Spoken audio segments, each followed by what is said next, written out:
hi. Oh yeah, now was the communicate that recording has started. So first, hi, I am Maciej Wyrodek and I will be leading today's workshop. It's three-part workshop about unit testing and TDD for testers. First, I would like to welcome you and ask, how are you hearing me? Is everything clear? Can you hear me correctly? And if you can tell me something about yourself, where are you from? What do you want to learn here? And I will be slowly starting our workshop. Give me a second, I will share the screen.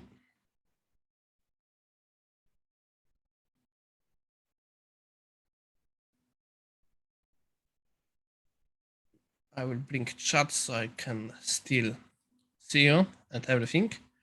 Okay, so starting, as I said, I am Maciej Wyrodek. I work for a company called Displayed. We are making a poster on the metal plates that you can mount to the walls using the magnets. They are really cool. You can see quite a lot of them behind me. I am quite a fan of our own product. Before that, I was a quality lead, or more like tech lead for Test Army. And before that, I was test architect in Objectivity. And I spent a lot of time designing architecture for tests, including the unit test, integration test, and UI tests, and other types like performance. And this brought me to the topic of the unit testing and TDD for testers. In general, as I said, this is split between 3 days. On our first day, we'll discuss basics. Today, I will go with you on the how the stuff is done, what tools we will be using, and just very basic. On the second part of today, we will be making our test run in Azure Devops. You will need to create an account there, it's free. And after that, I will show you how to get your test coverage from the C# projects from Sonar Cloud. Both projects, Azure DevOps and Sonar Cloud, are free for public projects. So as long as you don't want the private project, it will be free for you. And this will be the end of the first day. We see next in Wednesday, where we'll be discussing mocking. I will be showing you generally what is the idea behind mocking, what are the types of mocks, stubs, testables. Later, we will be using library called mock for mocking in C#. At the end, we will be also joining it with the auto fixture to have auto-generated mocks. We will see how it works, what are the limitations. And the third there is the creme de la creme, TDD. We'll be looking how actually do TDD. It won't be enough to teach you. I will be clear with you, TDD, everybody's saying it's easy. TDD requires a lot of thought. It's easy when you know how to do it, but learning is, I think, one of the hardest things to learn, because you have completely changed the way you are thinking about writing code. I am a big fan of TDD, but I'm going to admit I'm not a developer, so my ability to fully write code is not as proficient, and sometimes it's taking me a lot of time. And okay, this is for the general agenda. As for agenda for just today, as I said, we will start with the basics of unit testing, basics of the tools. I will show you how to set up some stuff. Then we will be running the test in Azure DevOps. Probably we won't see today results. If you all will be trying to do that, we may not have enough time to actually do everything. And on the end, we'll be playing with test coverage. And since this is 3 hours workshop, I'm going to say it with you. I'm not able to speak for 3 hours. We will have breaks around every 50 minutes for 10 minutes. So we'll be returning on point on every hour. And going forward, we need to talk about tools. First thing, this is, this slide kind of went a little wrong. Second. We will be using GitHub. On the GitHub is my repository we'll be using for test. I will give you overview in a few minutes. There is also, we'll be using Visual Studio 2020. It's community version. It's completely legal to use for non-commercial projects, for learning. And you will need a Microsoft account for Azure Devops. I'm usually using account from Outlook Live. It's the easiest for setup, it's free, and it can be used with the Azure Devops. So right now, I will send you some links in the chat. The first link is to my repo on GitHub, which I will be using as example for this project. You will find there 3 branches. The mine, that is the branch when I was doing most of the development. There is the branch test examples, which contains some of the developed test. There is also a branch called no tests, which I will be using today during the workshop and probably will be using it on the next days. And this is the link to the build on Azure DevOps, where you can see how the stuff works there. And this is the link that you may need if you want to create an account for the Outlook to be able to use Azure DevOps. We will be also using Sonar Cloud. And last but not least, give me a second, I forgot to prepare the link, is the link for Visual Studio. You can download from here installer. You first have to download installer, then install it, and from it install Visual Studio. When installing Visual Studio, you will be asked for what packages do you want to install. In general, you don't need anything from this, but I do recommend installing ASP.NET and Web Development Pack. It's the easiest to use. And what is more important, we will be using the newest net. We'll be using net 6. It's basically a few days old. The same is for Visual Studio 2020, 2022. Both are fresh out of the bakery, so it will be interesting. We will be able to see what is new. And again, we'll be using version, as I said before, we'll be using C#. Most of the patterns we will be showing here, most of the stuff we'll be doing here can be done in basically any other languages. Basics of unit testing are similar for basically all the projects I'm aware of. There are not many languages that have much differences. There are a few different philosophies of unit testing, which we'll be looking into. And then we'll be doing the stuff here. Okay. For starters, those of you who want to follow me along, I'm suggesting this is the moment for you to download, to create either fork of my repo, or to basically just download the zip. I'm not going to try to do. Oh, Dennis, you are very good. Very good. I have sent the link to the committed, not to everyone. Sorry for that. I'm resending them. Thank you for catching this. And okay, so now you have all links. The first link, as I said, is my repo. So if you never use GitHub, you can download it as zip, or you can download it standard as the Git for whatever Git client you are using. If you are using console, that's great. I'm going to say I am a little too lazy, and I'm usually using the Git extension tool for Windows. And we'll be working, as I said, on the notice branch. I will be doing most of my stuff here. I'm going to show you now how the project is built and what is the project goal in the Visual Studio. So you will have the overview, what is going on here. Basically, it's a very simple game of rock, paper, scissors. I'm going to say it right now, that game is over-engineered. You won't be doing stuff like this the way I have done it. It's way done to bring some stuff out so we can play with some different elements. I thought that this would be a good example to show you how some stuff is done in real way. But I'm going to say one more time. this project is done as training project. You shouldn't be using is a project to see how actually write code in net. I have to do few shortcuts which are done specially for the purpose of our today workshop. So basically, what I have created is the game of rock, paper, scissors. Let's give it a second to run, which is for 2 players. There is extension for AI, so maybe this is what we'll be doing when we'll be doing TDD. And basically, the game is like that. First, you are asked if you want to play or if you want to play. Oh yeah, I forgot I have breakpoints.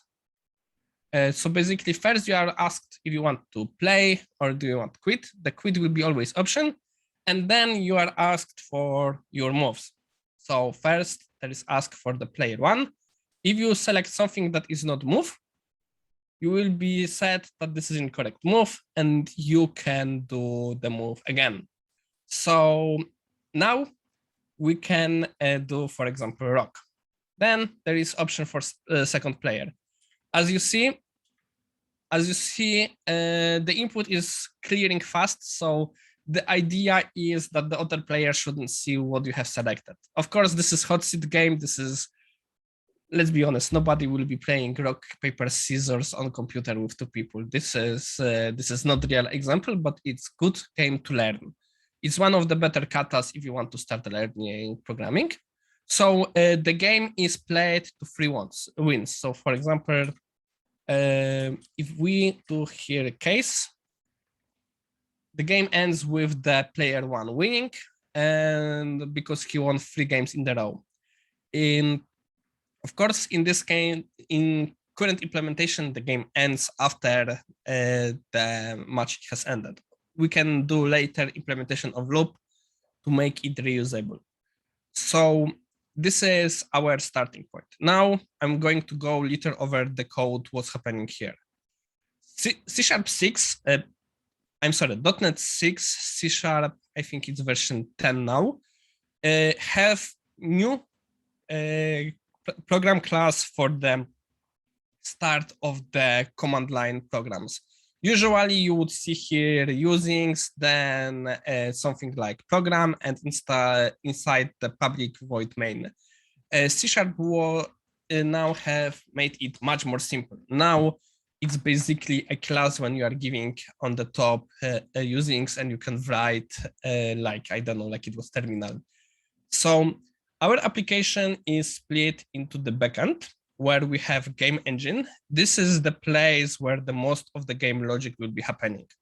We have a user interface that is sent to the game engine via dependency injection.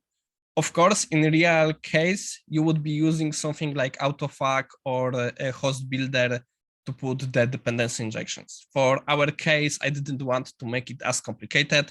So we are putting the dependency injection by our hand, creating the implementation before. If anybody is not sure what dependency injection is, let me know, because we will be having quite a lot of use of this term today and on the next lesson, on the next workshops. So it's good to explain it now. And the last but not least, user interface has also dependency injection of terminal. Why? What is the terminal? Terminal is basically wrapper for our two function, console write line and user input, which is basically getting the car character from the interface. Why we did this way? Basically, when you want to unit test, you want to decouple your code. Such function as system function as console are very hard to unit test. It is possible. It requires a lot of Googling, and usually it's pain. So it's good to, is everything okay? I think something just, okay, everything looks good. So basically, the good way to take care of such stuff is by decoupling them using some kind of wrappers. That's why we created iTerminal as that kind of wrapper. In future, we may want to create other ways of, displaying it in terminal. Maybe you would want to create terminal that also have colors, that has some fancy borders or something. And in that case, we will be doing it here. User interface is similarly simple method. Basically, what's happening here, game is sending us information that should be returned to user. It's basically quite raw information. For example, what is the score? And then the user interface is taking care of formatting. So it's displaying if it's tie, if it's round one. Then we are taking care of the other actions, like what is the player getting player action. Our backend doesn't care how we get this information. Our backend wants information, what is the user action. So the front end is taking care of getting that information from the user. So the front end is asking the user for what are his inputs, is checking if the inputs are valid, and then is handling that kind of stuff like quitting. If user wants to quit, this will be handled also on the front end. And last but not least, we have some function for setting the game. Right now, game setup doesn't do much. Basically, it's asking player if he wants to play. But if future, if you want to, for example, make the game much more customizable, for example, asking the player what is the number of games he wants to play and what is the score, or maybe you want to implement option to play with players or AI, then it all will be done here. This is the place when the information for user will be going. We have two private methods that are kinda our helpers. There is handle quit. It's basically checking if user wanted to quit. Then if this is the action, game is quitted. And the other option is checking if the input is valid. Each action is preparing what is the valid input. In our case of setup, the P and Q. In case of the normal game, we have the list kind of longer, R, P, S, Q. And this function will be pestering users to select the input as long as they don't give us proper input. They always can give us Q, which is the input to end the game. And this is all that is happening on the front end. I know it may sound a lot, but believe me, as front end go, this is very simple front end.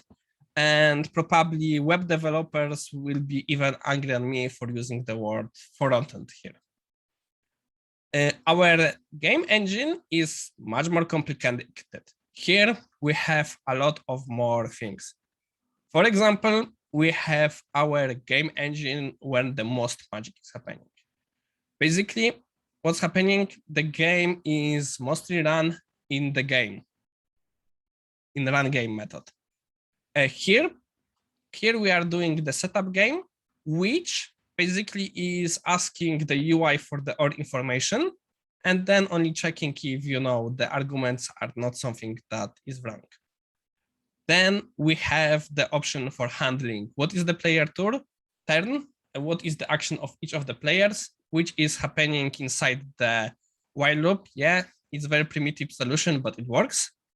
And at the end, it's returning the results which are displayed to the users. The most logic actually happening in the play turn. Here we have our options to set up the game and to not set up the game. To check who won. How is done the checking of the who won? We'll be discussing it in a few seconds. And at the end, we are checking if the game has finished. Basically, that's all. Quite a lot of code, but not much logic. After that, we have few files that are basically are the structures. We have the game options. For now, it only have max wins. We have game results, which have much more information, which is the number of moves done, what is the score of both players, is the game finished. And we have the move type. Here we have the enumerator, which, as you can see, has quite a lot of references. 40 references, each are a lot. Basically, it means that practically every file here is using this enumerator. We have the paper, scissors, rock. I originally thought maybe one of the exercises we'll be doing in TDD will be adding more moves. If you have seen, there are some very complicated versions of the rock, paper, scissors, which have more than 3 moves. And maybe we'll be doing this later. Of course, this is another enum which is helping, not enum, a structure which is helping us with the information about player actions. And now we are going to the most over-engineered thing here. I'm going to say it's right. This is over-engineering. This is just so we will be able to do some experimentation and some testing. We have interface called move, which is basically giving us 2 methods. Is returning information, what is the move type, and if it put against another move type, if this is winning. So now we have implementation, for example, of paper, which is checking if the move is winning. So, for example, I have created class paper and I am asked is winning, and I'm going to send rock. It's going here and it's going to check against different moves. If this is the same move type, it will return tie. If this is the other type, if this is, for example, in our case, rock, it will return that it's won, else it will return lose. Of course, if there will be unknown type, because maybe in future we'll expand it, it will throw argument out of range exception. Whoa, lots of stuff. I know we are talking 20 minutes and we haven't yet started writing unit tests. Now I have, let's say, a simple question for you. Give you a few minutes to think. Assuming, what have you seen? We're not thinking yet about unit testing per se, but how would you test? What would be the test that you would do on this application? If this is something that you got to test, basically a simple game of rock, paper, scissors, what kind of tests are coming to your mind? What test would you like to do? If you have some propositions, write them in chat. I will give you 3 minutes.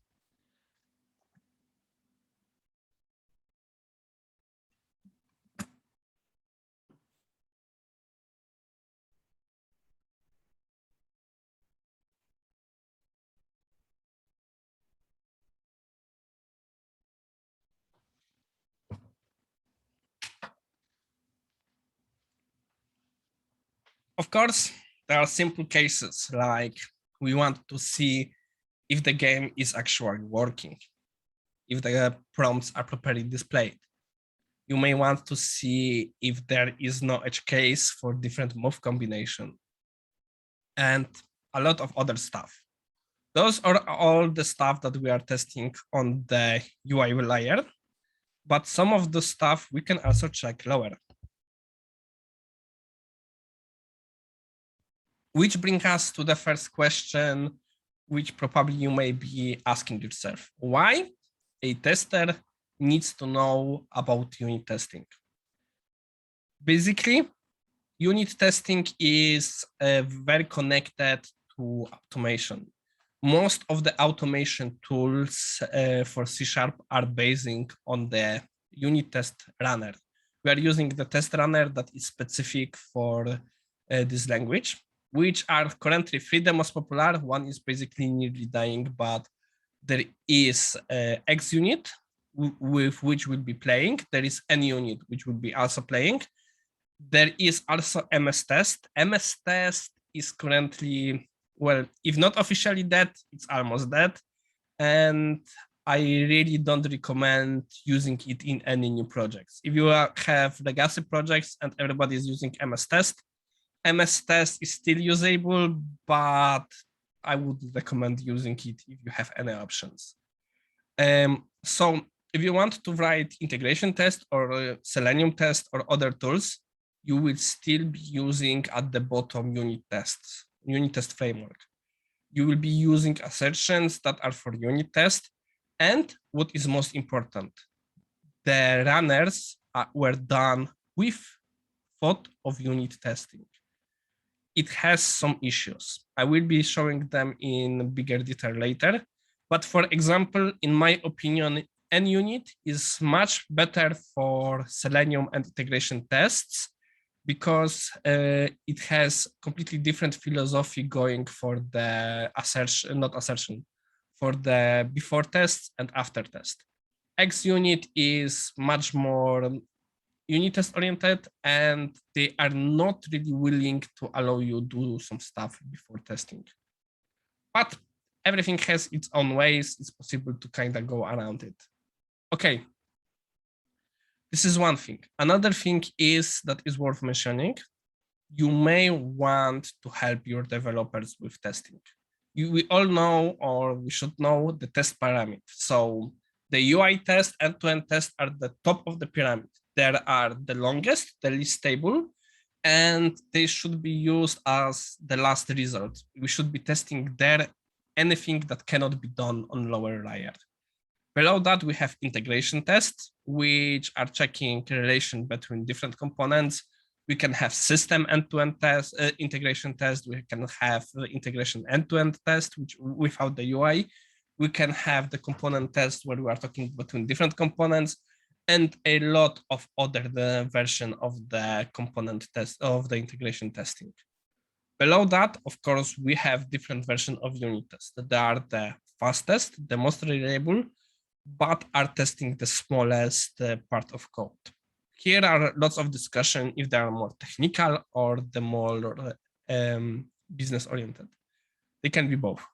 But if you are automation tester, if you write automation, you should be always asking yourself one question: can I go lower with my test? Can I do it on the lower layer? Do I need to do it on the UI, or can I get the results of this test on end-to-end on the integration, or maybe even unit test can be done?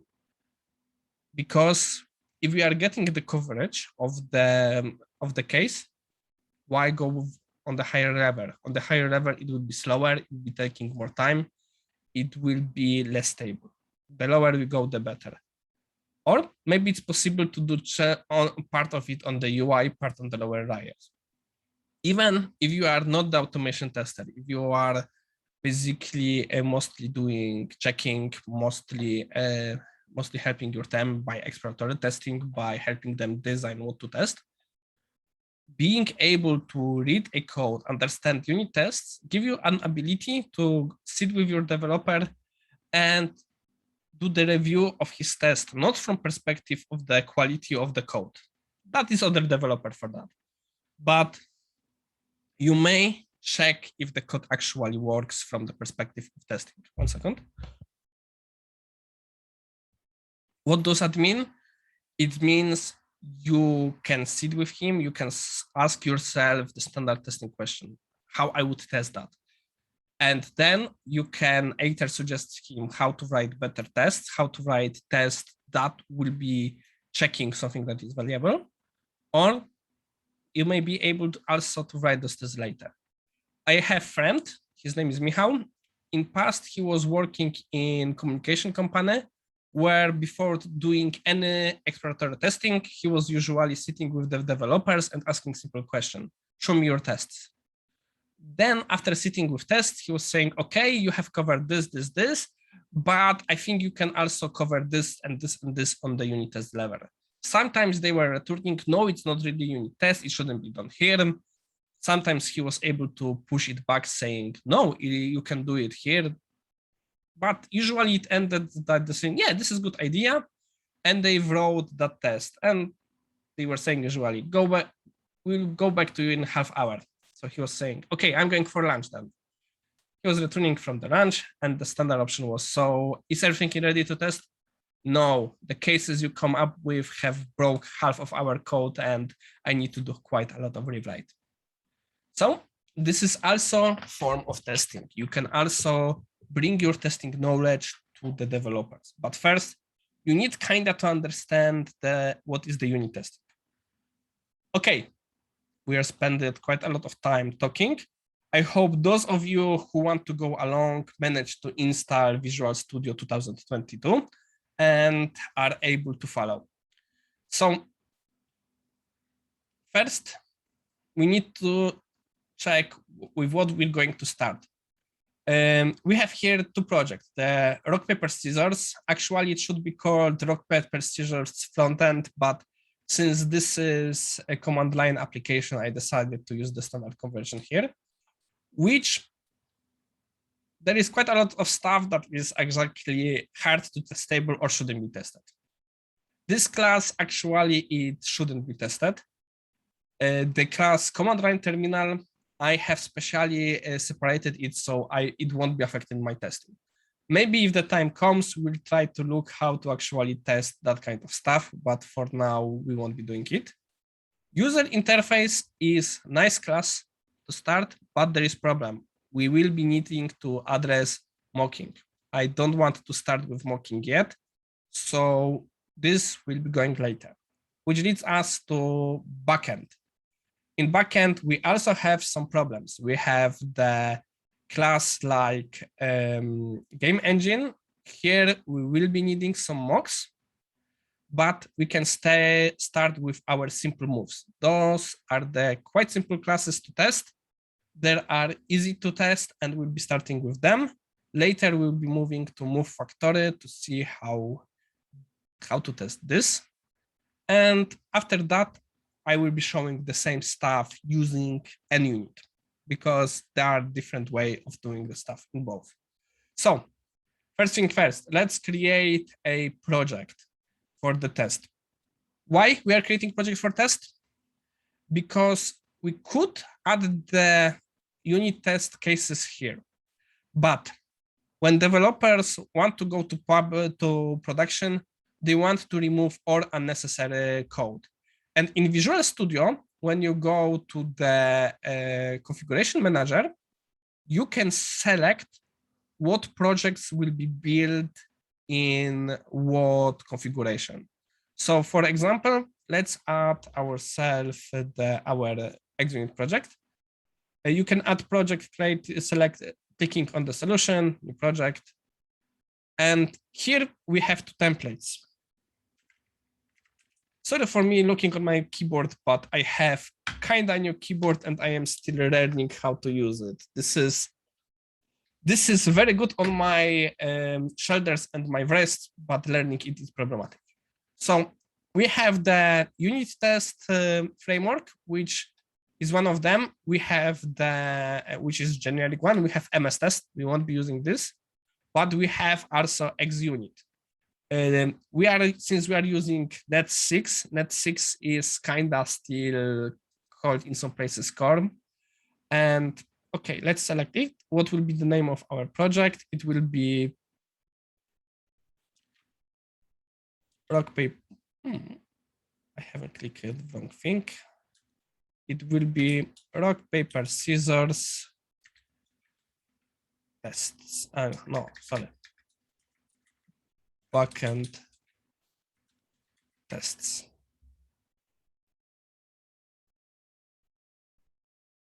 Net 6.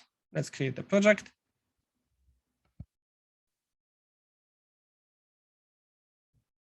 Okay, so let's go to our configuration manager. This is what I'm usually doing when I'm starting that kind of thing. So in debug, we always want to build everything, but if we're building release, I'm usually disabling the test because when we'll be doing deploy for production, we don't want to deploy unnecessary stuff. We don't want to build unnecessary stuff like testing. Okay, so this is our first project. Of course, in case of unit tests, we will need to have access to the stuff we'll be testing, which is our dependency on the rock, paper, scissors project. So you can click on add project reference, and here we can select our backend.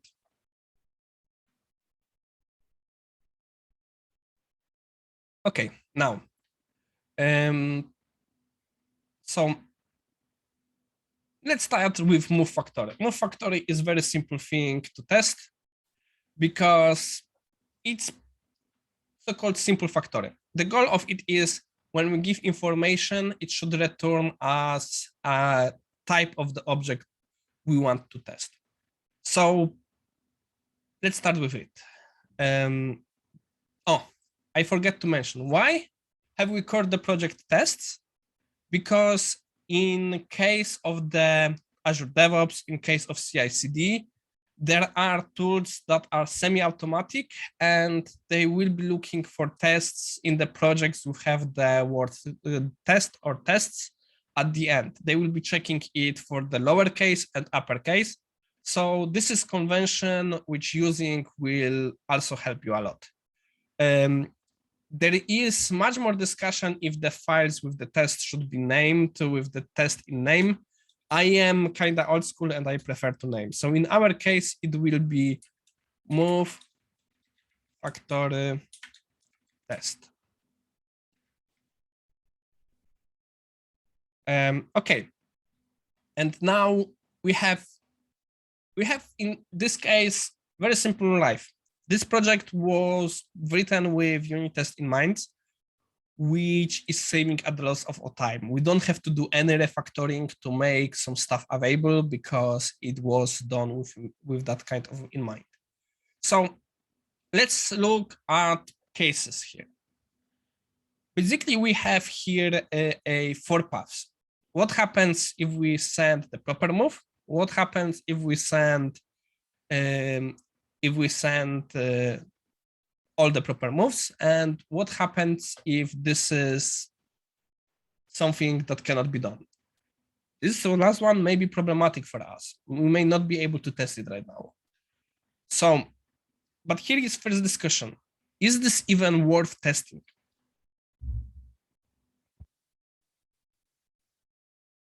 Why? This is technical implementation. There is no value from perspective of the business on testing this class. This is something completely technical that changing here won't have any impact of the user. Well, it will have impact somewhere else, but what is the value of checking it here? Basically, we are able to have our monitoring. That kind of test works as monitoring. It will be able to tell us someone changed it here. This is probable place for the mistake. When we have everything else covered, probably all connected tests will be also failing, or rather should be failing. But the goal of unit test is have to pinpoint accuracy. It has the smallest part of the code that is checking, but thanks to it, it's able to put exactly the line where is problem. If you're using integration test, you are quite often not able to say exactly what is the problem. You can say how the problem worked, what was the wrong output, but you are not able to say how the wrong calculation was done. In case of the end-to-end test, it's even worse. So in case of the unit test, there are different schools. I am on that school that also look on the technical aspect, but we'll be discussing about going later over it. Anyway, let's start. So there are many conventions on naming tests. The test name should be describable. Some will tell you that you can use TDD. So you name test something like given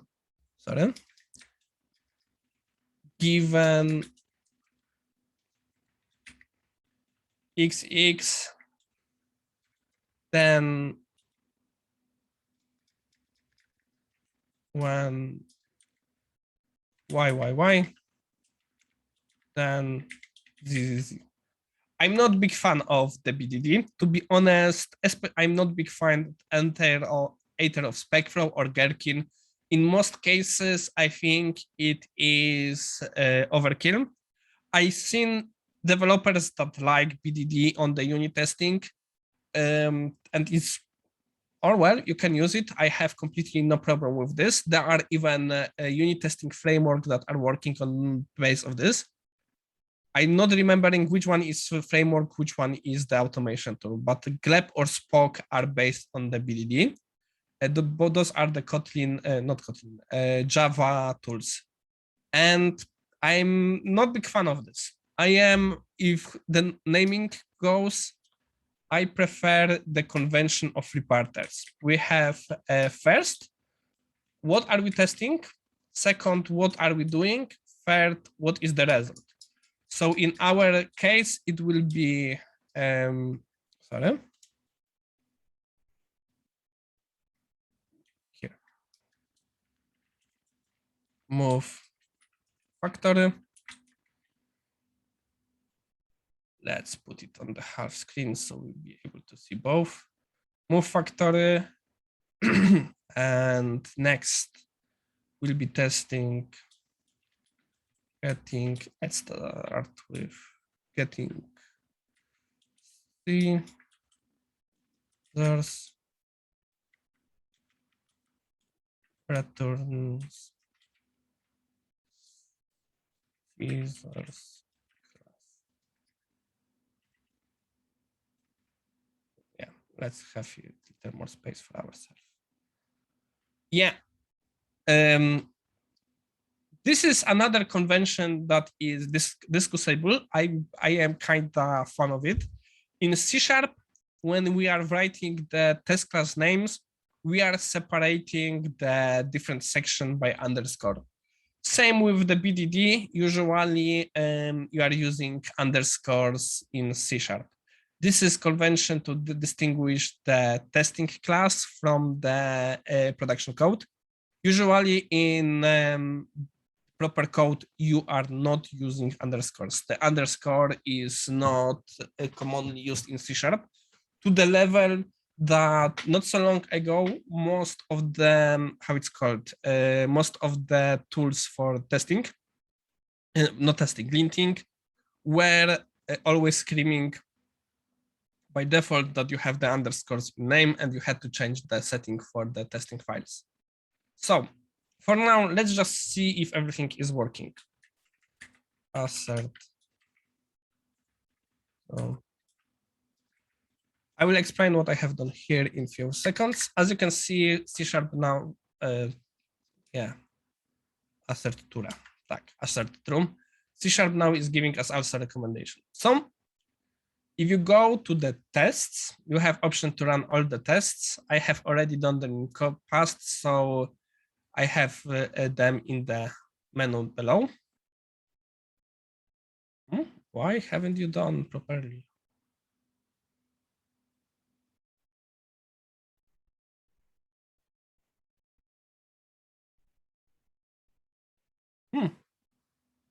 Of course, when you are doing something live, you are quite often forgetting something. So what have I forgotten?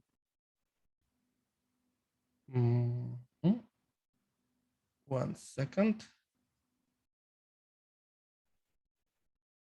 Xrunner is there. The fact is here. Give me a second.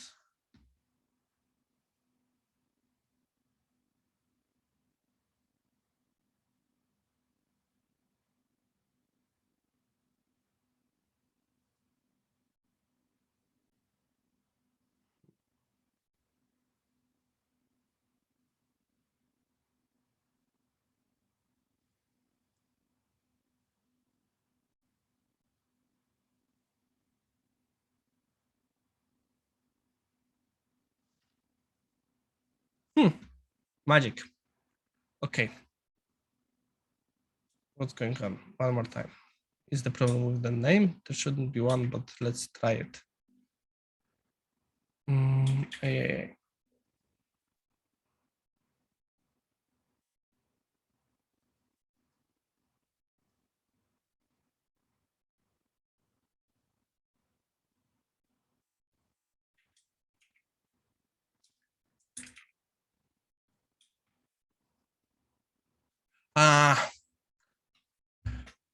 And probably some of you were laughing at me, but after I did the change here, I forget to return us to the our setting for the debug.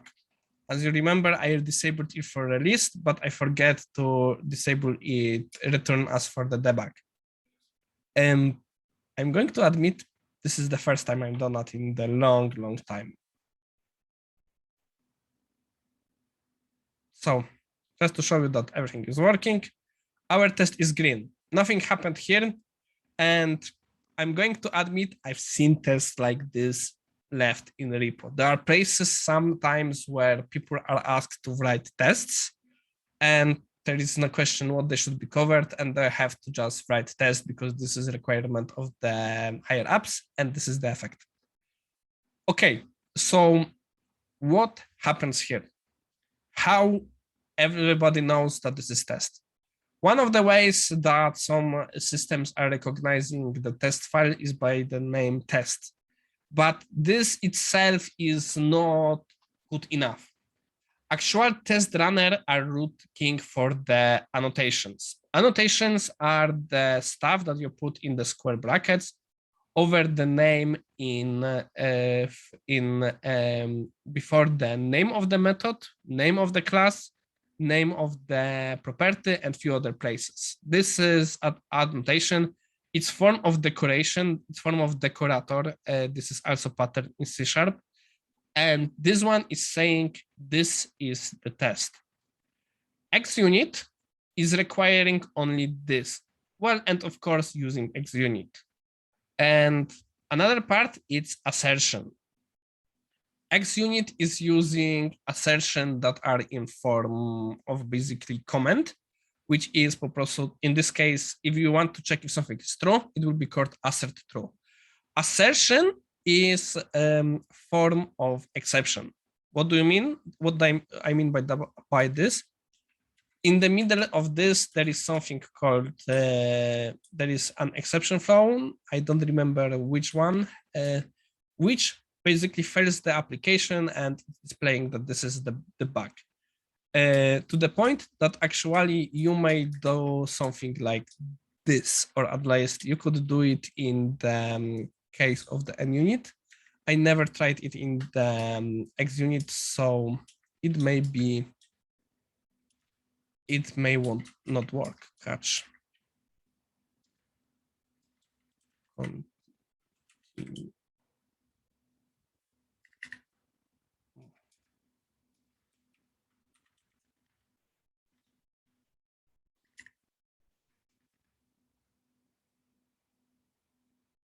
Yeah, just this.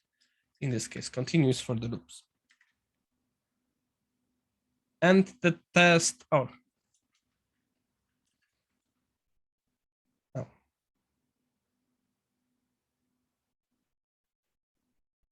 As you can see, we're checking if something is true and it's false, and it passed because we have silenced the assertion.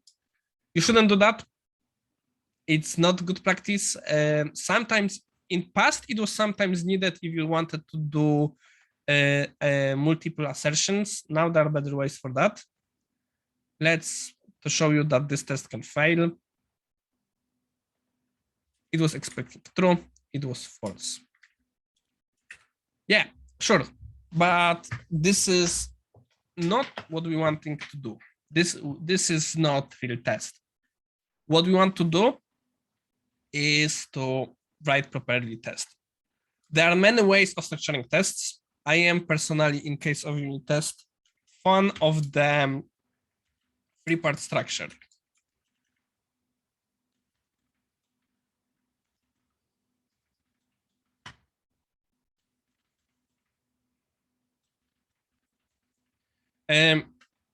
Some people are even putting comments like this in code.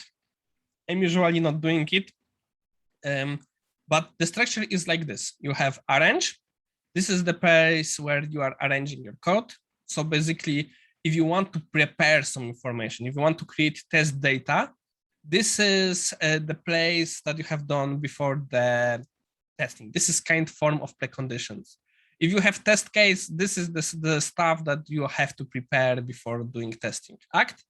This is the actions that you have to perform to be able to check if what you wanted to do is correct. And on the end, you have the assertions, which is checking what is actually working. And now I was talking for 50 minutes. As I told you before, we are doing breaks I will be back with you. For me, it will be 6 p.m. For you, it will be 7 p.m. So see you in 10 minutes.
Okay, we can slowly go back to our code. If anybody had some questions that have born in him before the break, you can ask them on any point. I will be trying to answering them as they come along. So when I finished, I was talking that the tests have many ways of writing, and I am a big fan of the three-part structure, which is arrange, act, assert. And this is how we'll be approaching our test. So the first thing is, as we know, we'll be testing our move factory. It is static class, so we have no need for setup of it. We don't have any way to create a class for it, object for it, because it's static. What we need is our move. So if we would go completely correct way, well, let's be honest, nobody would be doing stuff like this. Then we can create our move type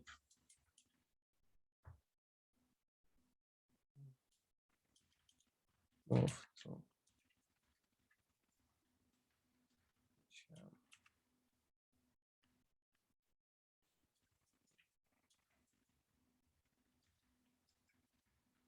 yeah, right. First, let's add our using for the backend, and we are generating scissors. And yeah, now if that would be complete, we can do that. Honestly, in such simple case, you shouldn't be doing it.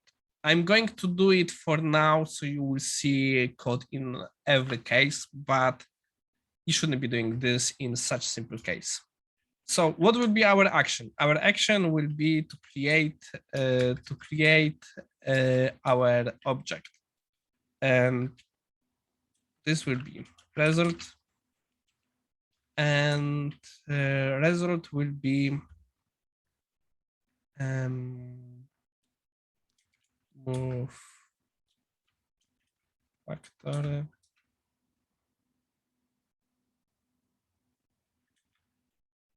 Yeah, not move factor test, move factor.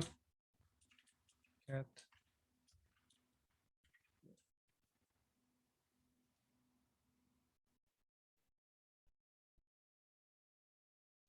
move, and our movement will be move to generate. Yeah. So now we'll have to do assertion. So what we can do?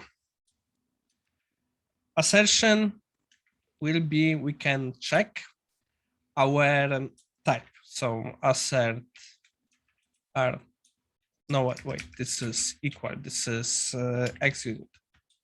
And here we can check if the object of the scissor class was generated. So we can do like this. Type of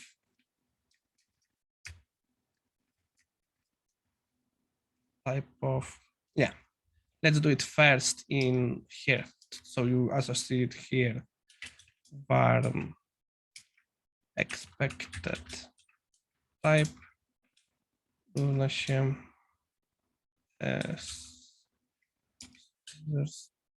no sorry.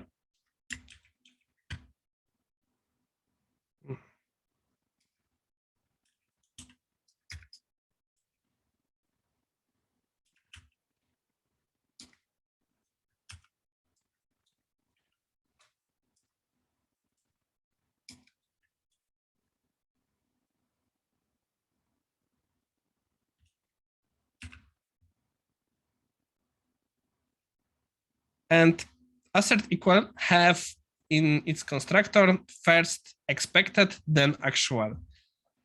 I'm suggesting you to paying attention to this, because the most common mistake I'm seeing in using of the X unit and other things that comparing to elements is putting them in rank order. it makes reading the results sometimes confusing. So in our case, it will be expected type, and our other element will be type of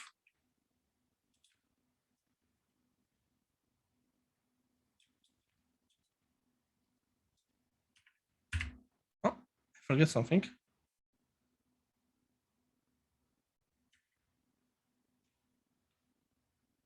Oh yeah, I should do reflection.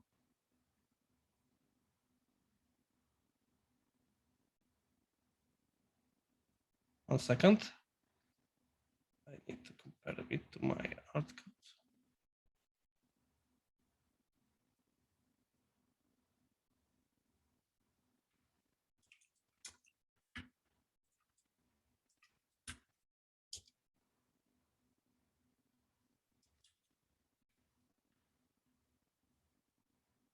Yeah.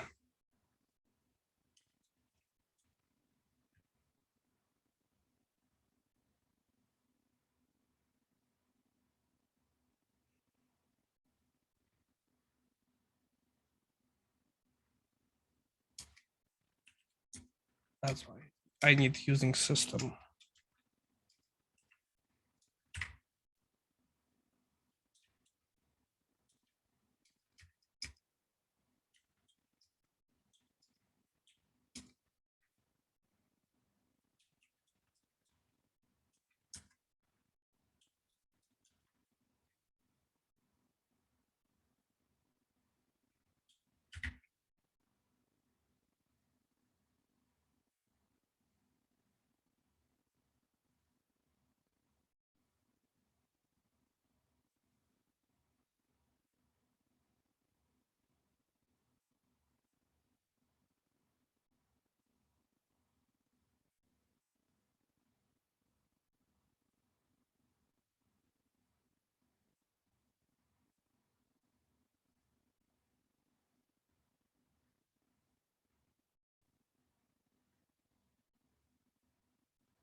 Why is claiming it's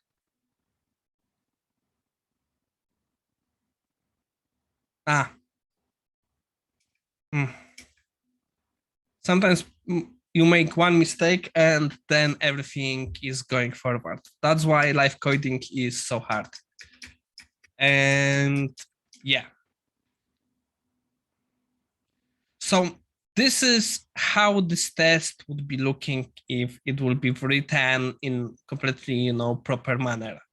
Let's run it to see if it's actually working. But here are two problems with it. It's kind of wasteful. Nobody actually would write something so simple in this way.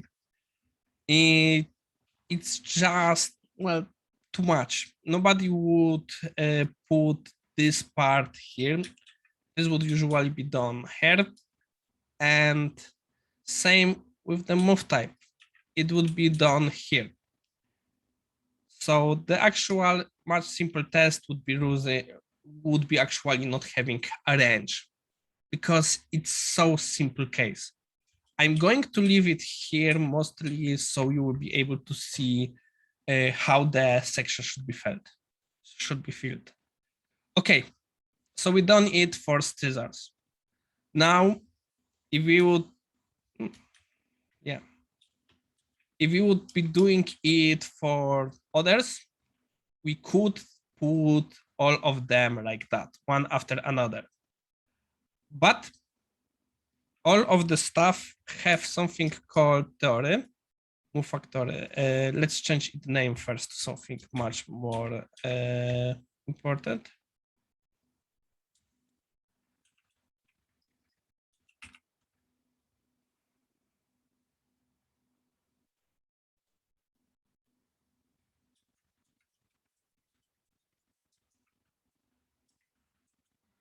So fact is an attribute for XUnit, which is describing that this is one test. This is basically one test, and it's testing only one thing. There is another word, theory. Theory means that here will be happening something more. For example, theory is allowing us to use something called inline data. Inline data is our way to sending information to the tests.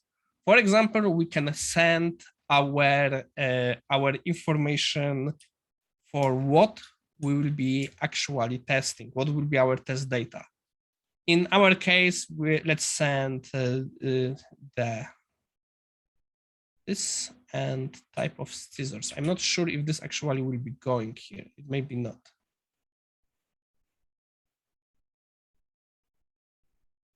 Yeah, let's see, because I'm not entirely sure if this will be possible.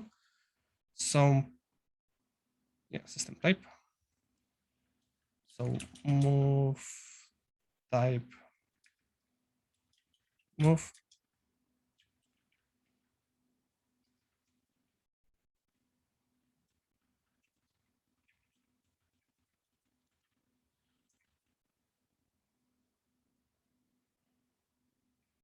Okay, let's move it. We don't need it as much here.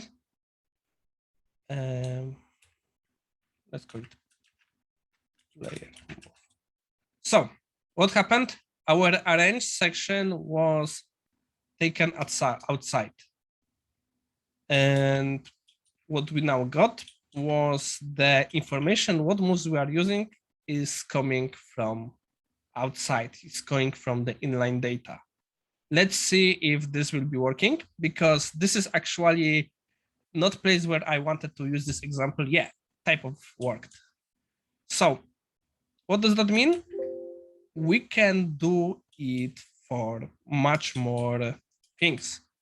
We can do it for our other classes. We can do it for rock. We can do it for paper.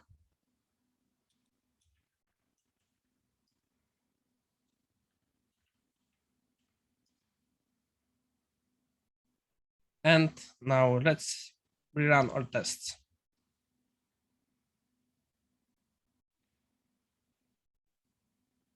So if you see in our unit case, we have now the name of our first test, and we have our second test, which has under it 3 tests for each set of our data. Let's make some mistake here. So we'll be able to run.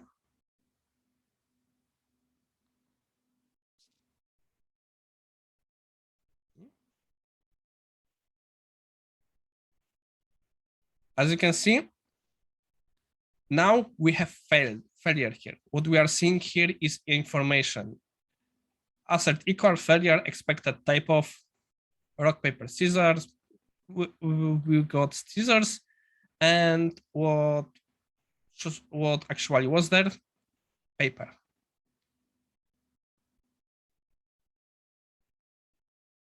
Yeah, we sent paper, so it's okay. Now, let's see what would happen if you would actually screw it up and we put the other way around, like quite often it is happening.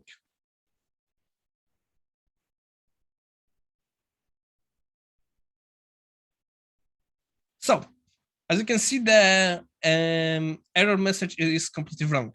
The assertion is okay, but the prompt is wrong. It's now saying the other way around. And I've seen quite a lot of time wasted on actually tests done this way, that something was wrong, put that in assertion, and then discussion what was the issue was going quite a while, because the expected value was wrong. And this is one thing. There is also another useful thing, that the overloads for this message are actually allowing. It is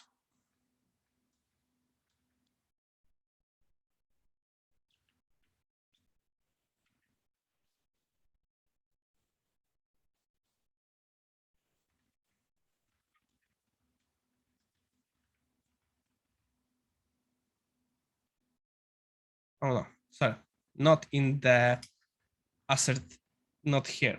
This is available in an unit. As you can see, I'm working with quite a lot of different types, and I'm sometimes missing what is in which. Okay. So basically, in this case, we covered very fast all our three cases. Let's fix it so it will be proper.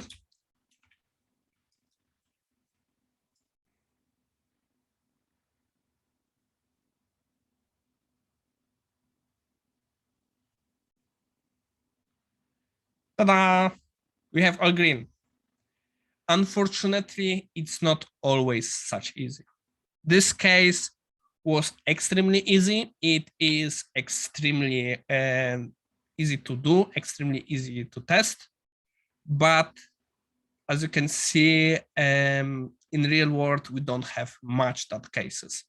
Usually, not everybody is even testing factories because those are the technical implementation details. Oh, there was some question.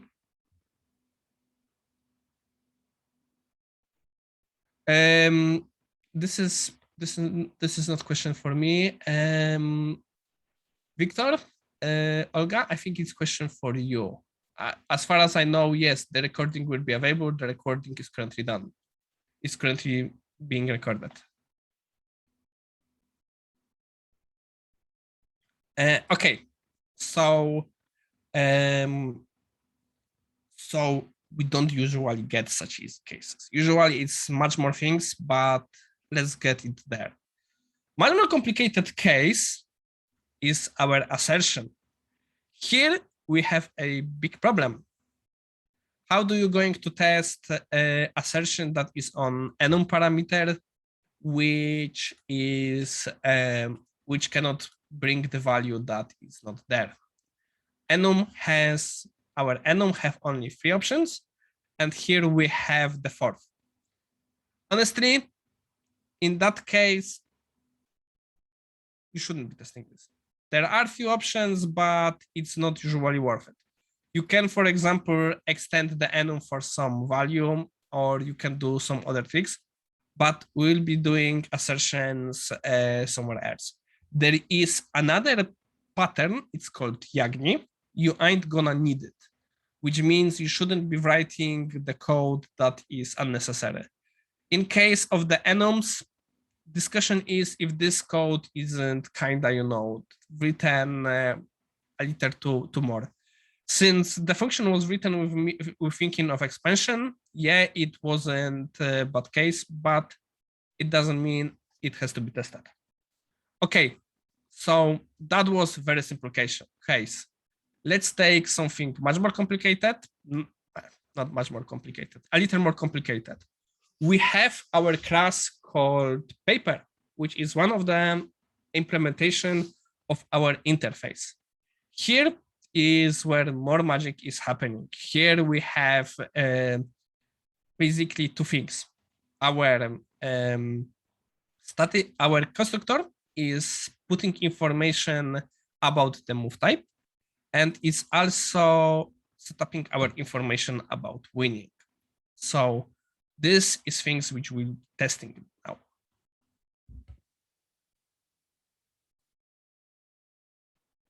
Okay, so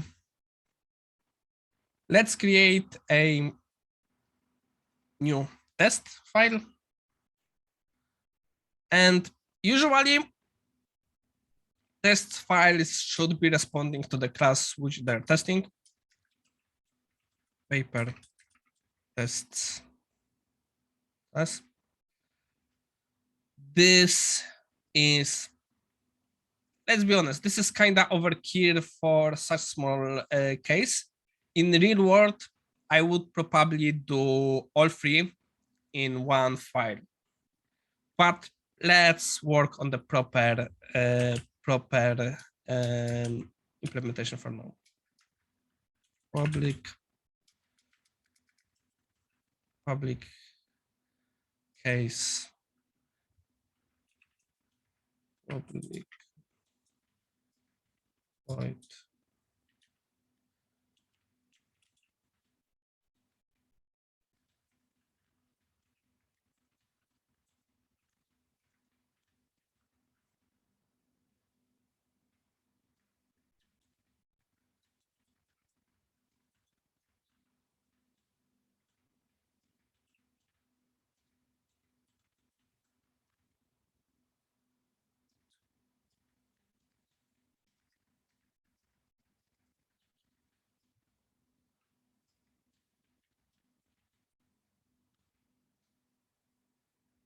and let's say it using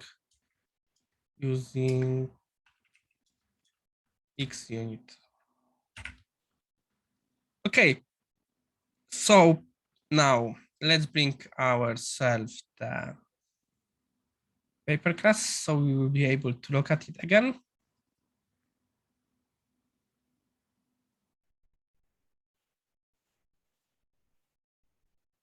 Yeah. So basically we have two things here to test, or rather quite a lot more, but what we can test it is what's happening if we create the object and all our cases. So let's do for now something very simple. So our expected, our range here is practically not existent. What we have is basically in act, we have new paper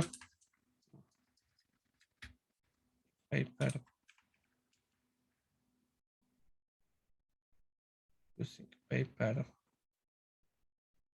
introduce. Yeah, I am fan of using var. Sometimes in unit test and other stuff, you will see shortcut SUT, S-A-S-I-T, S-U-T, S-U-T. And in Polish, lots of people is making it funny because it is kind of slur name for nipple. And but it basically stands for system under test. Again, there are many schools. Some are saying you should be naming stuff like what it is, and in others saying you should be naming this way. I'm kind of fan of this one because you have the information what you are testing, what is the system under test in the declaration. Plus, usually the name of the class and name of the tests are saying it, but it's easy then to find in code what is the actual system that is being tested. And our first method will be getType, which will return as var type, or rather actual. This time we are not going to go over the limit and we'll do basically assertion this way.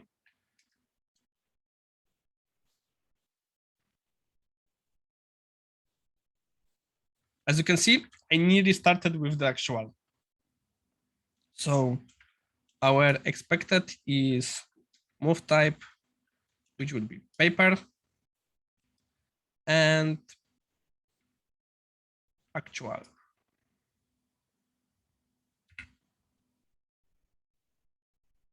Ah, this is not getType, move type. Jeez.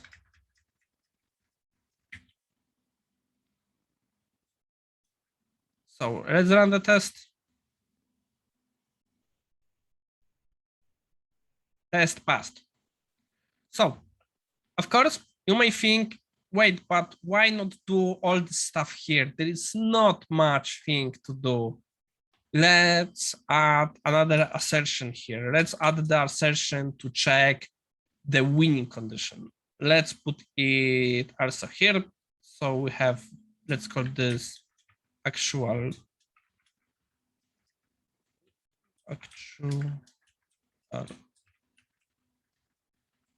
type, and red put a line below. So is winning. Move type. What is this move? Let's say it's paper. So actual. So in this case, we would be able to do the second assertion here, which is actual result. And we are expecting here information. What was the result? return result tie.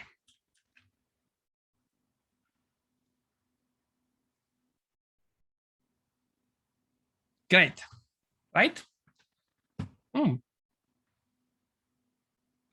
Because I put scissors, not paper here.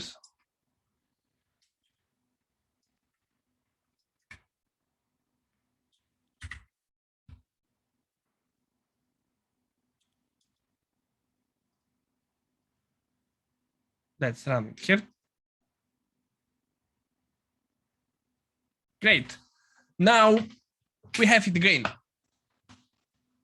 Cool. Problem starts if we will be having issues here. Let's say our test failed because we have the wrong move type. We were expecting rock, but it was it was paper. Yes, at this moment I changed assertion, so the issue would be here in test. You have to be very trustworthy to your test. You have to be sure they are properly written, but for us right now it's easier to let's do it properly. Let's do it properly this time. So let's here paper. Let's say here we have a mistake, and this will be rock. And instead of time, it will be saying win. Run.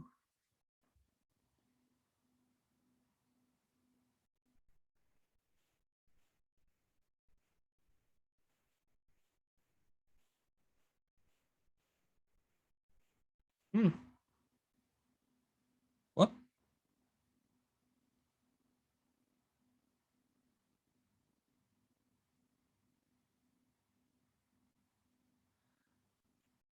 Yeah, I selected very bad case because in this case, I broke the system completely. Let's return it.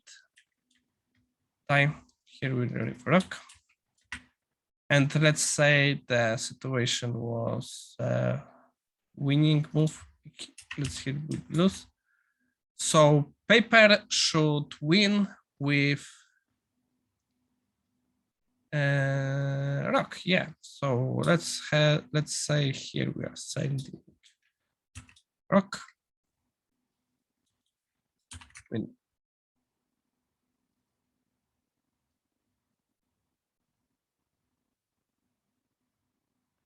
So what happened here? Our assertion first failed. We were expecting paper, we got rock because here was an issue. But look what happened. Our second assertion wasn't run. At this moment, we are missing information that there is another problem, that there is problem with the is winning method. So now when we fix our test here, paper, we will see that there is one more issue. That here we have wrong answer. Yeah.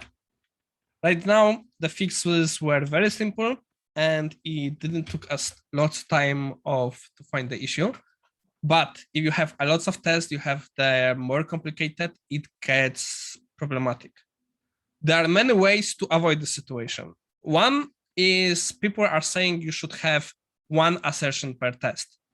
I'm going to say this is for unit test.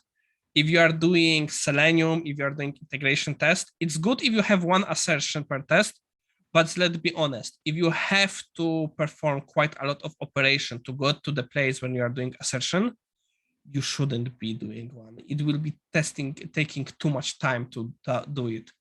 In that case, we are sometimes doing something called soft assertion, which can be using the try-catch blocks for collecting the issues, or we can do stuff like we have done here. We can, there are other blocks. There are blocks that are called assert multiple in a unit, but XUnit, as far as I know, doesn't have that. XUnit is very, very hardcore TDD, and they are saying that you should have one assertion per test.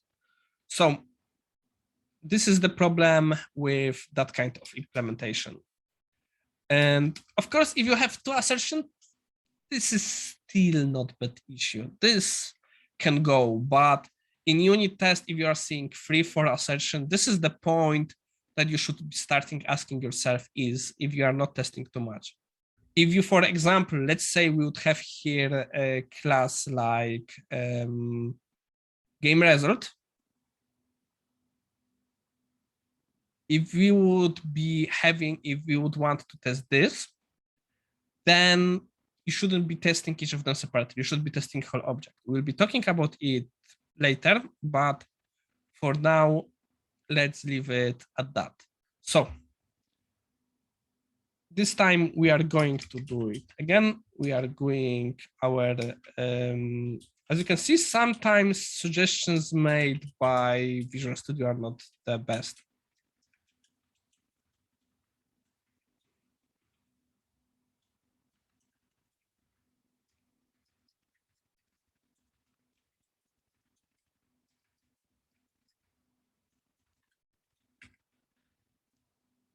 Here you are also seeing issues when you want to use free element structure. Now we'll be using theory, test data, and we have our first element, paper, because we are operating on paper, is winning. So what we are testing is the is winning method, and what it should be returned.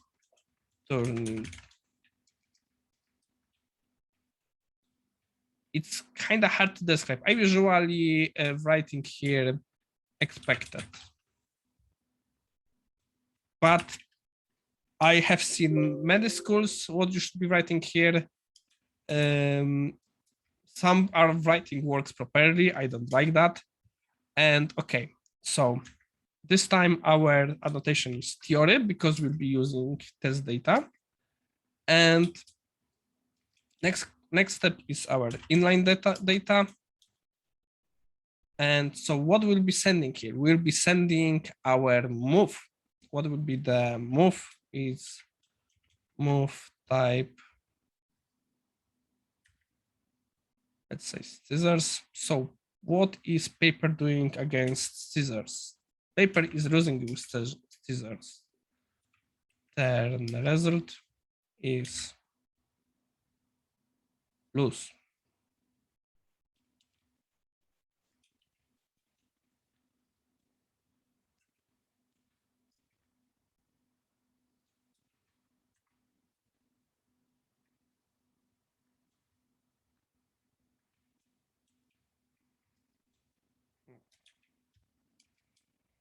Paper, next one is rock. Win. Okay, so move type,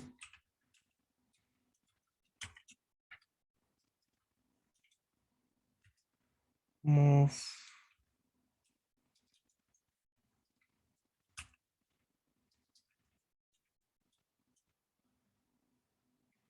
yeah.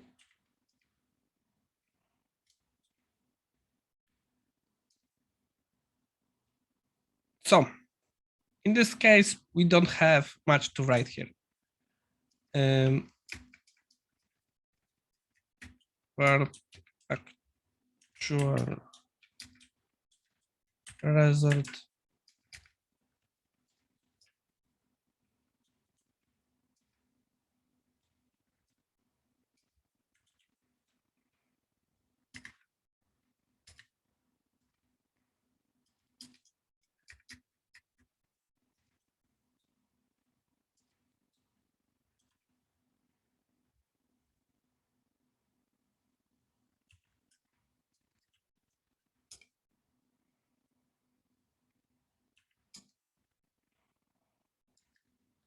yeah, as you can see in this type, C# actually gave us proper suggestion. It's our assertion is simple. We are creating new paper. It's not part of our test, so we can do it here. Then we are playing our move is winning move. We are sending player move, which is given to us from our data. And then we are doing the results. Let's run it. Boom, boom, boom.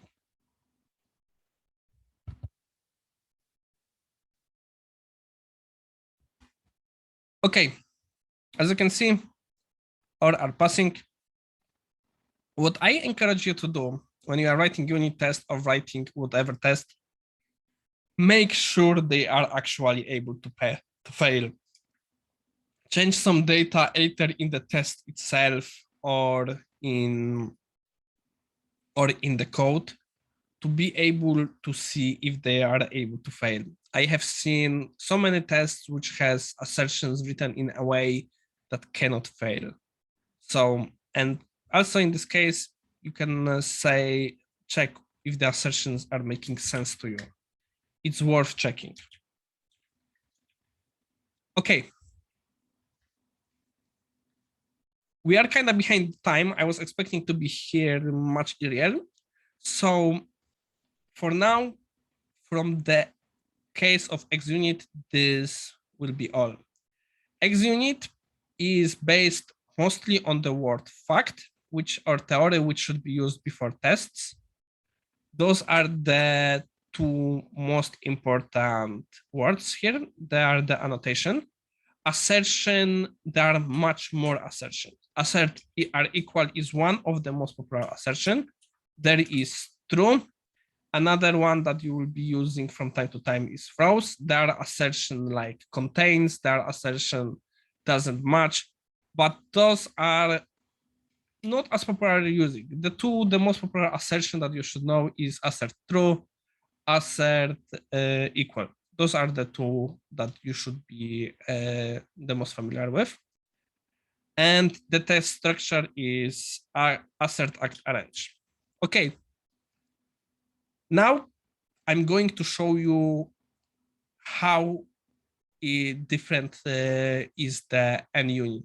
So you will be able to see what is similar, what is not similar. So NUnit right now also has the project ready in the Visual Studio. You can select it from the templates. We will call it, in this case, we'll name it res standard, so you will be able to understand difference, rock, paper, scissors, and unit tests. Next, we have created the test. And let's see now if everything is working here. Let's run the test.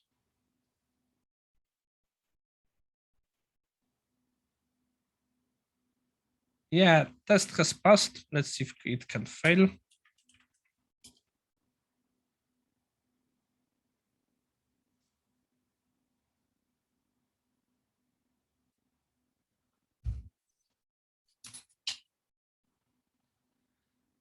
Yeah, it can fail. This is one of the first things you will see the difference between NUnit and Visual Studio and XUnit. They use different words.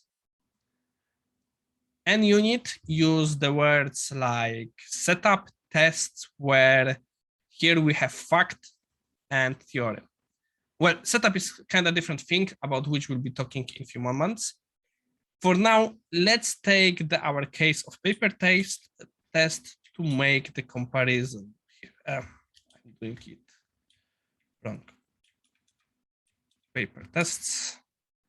So first, let's make sure that release has this project also disabled. And let's back to debug.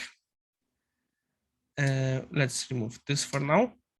What you can see, there is also some improvement compared to the past. In past, before the test, you have to have test fixture. That was the word that you have to have before the class. And I think in .NET 5, you don't need it, and .NET 6, you also don't need it. But in older like .NET Core 1 to 3 and .NET Framework, you have to use that word. Okay, so let's try to reproduce our tests here. Our first test is, oh yeah, first let's add our dependency because we'll be needing it also here. Add project reference. Also, that's interesting. The file didn't change its name. Yeah, now it's okay. So that's what I was using. The title would be the same. Here we have our first changes. New paper.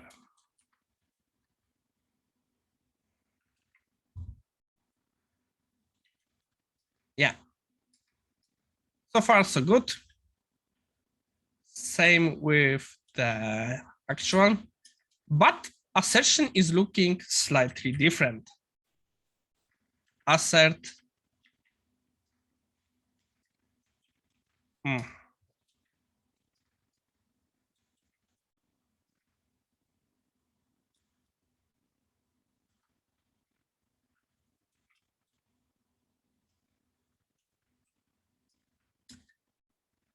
As you can see, the N unit has a little differently done assertion. Here we are not using the words are. Here we are using words like are, is. So here we have verbs. They are not just simple words. They are verbs. And NUnit has one more thing that is, in my opinion, much more better than XUnit. Let's copy this test and do it the other way.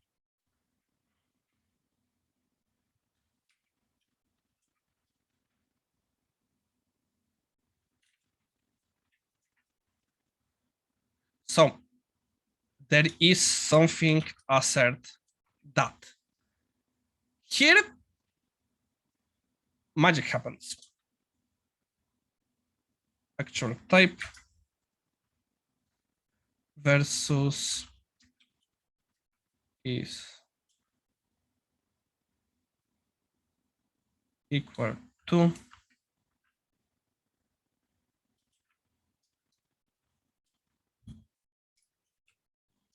move type paper.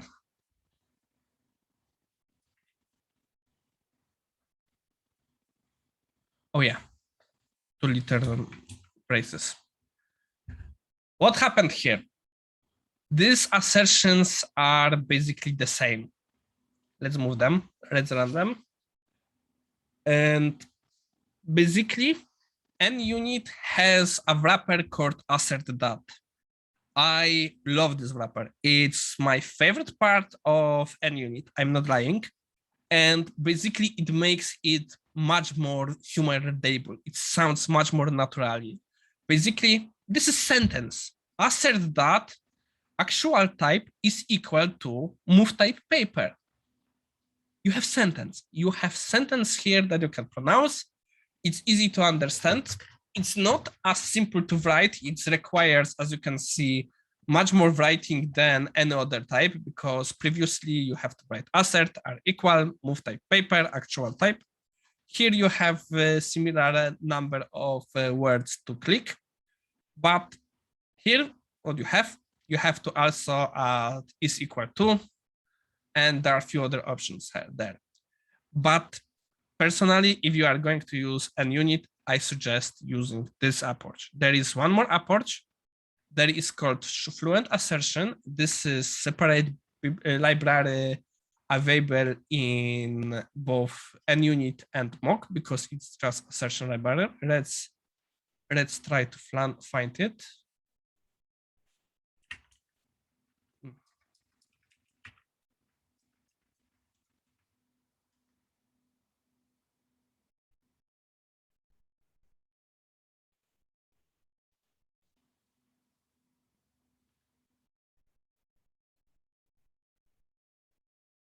Okay, now we probably start using to it.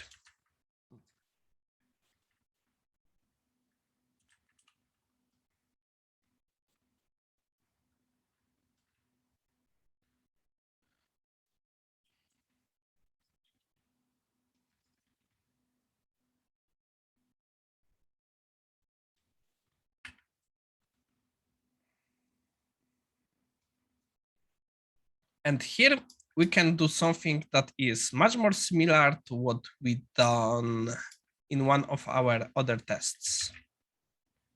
Move type.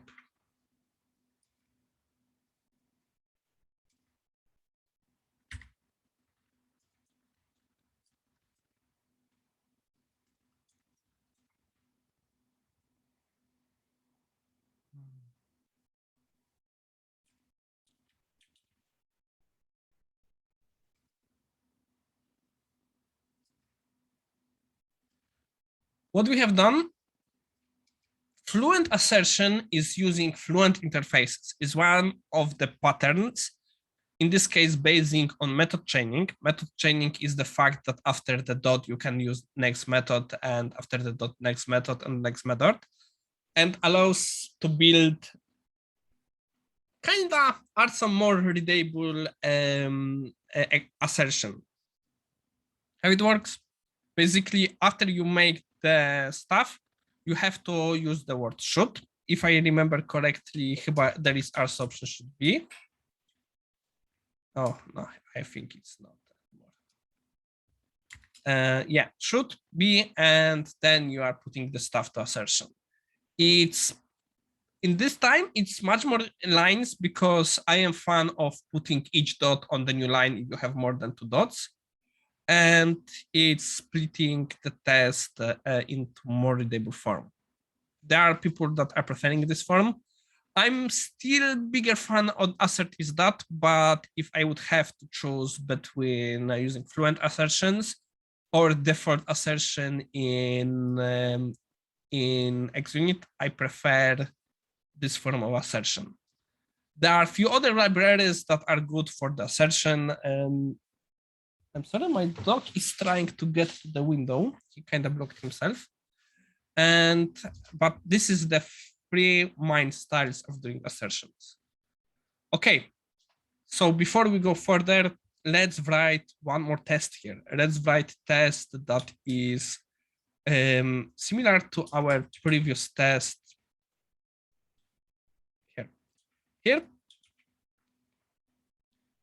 Here we don't have attribute test case theory. Here we have test case.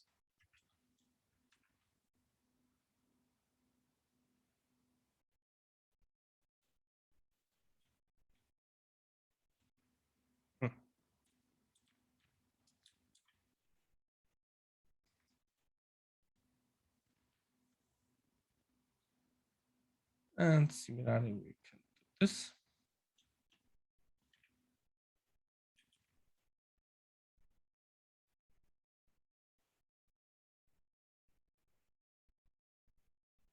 So let's do it full for Fluent interface, just so you will be able to see it in action one more time. New paper.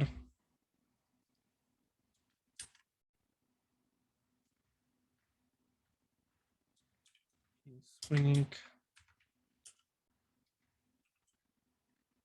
Layer move.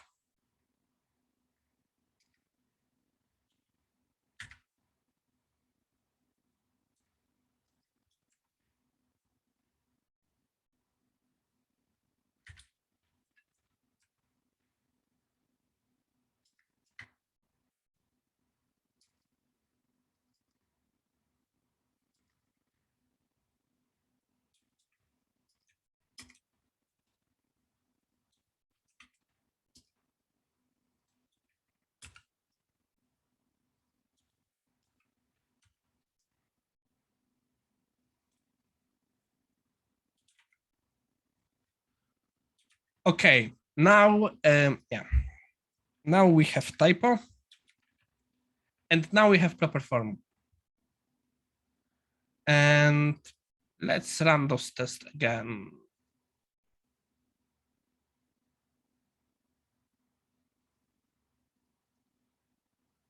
As you can see, we have our tests here. Let's make some mistake.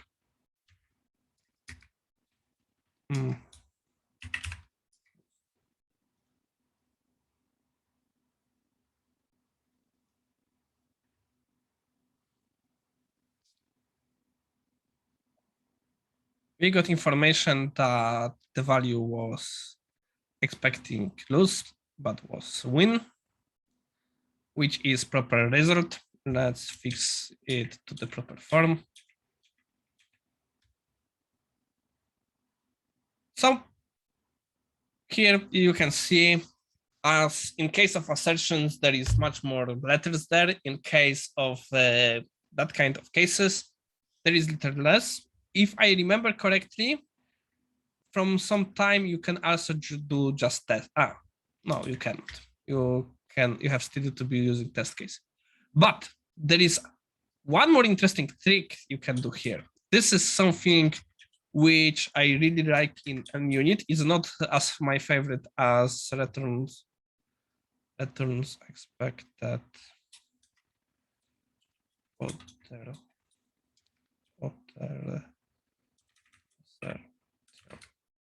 It's not as I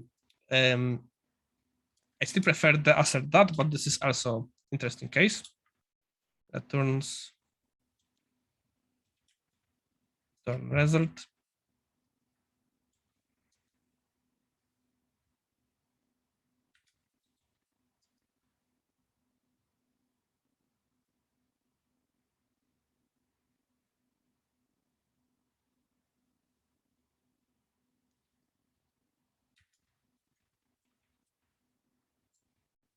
Yeah, this is the way to do it.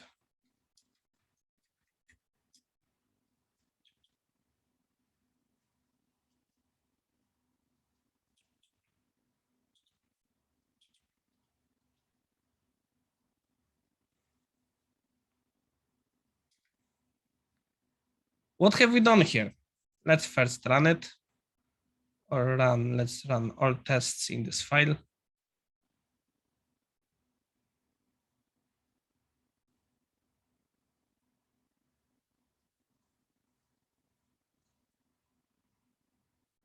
As you can see, we don't have assertion per se. And you need few version back introduced option that you can return your element that you want assertion to as you would return from the normal method. So instead of the word void, you have your returning object. And then in test case, after you presented all test data, you are using parameter expected result equals. It's the option to give information what is going to happen. So right now, this is how it works. I'm usually using it for such simple cases. This is the simplest, most concise stuff to do. There are some limitations. You cannot put your own message, because one thing that actually is great also in Unit is you can add your own error message.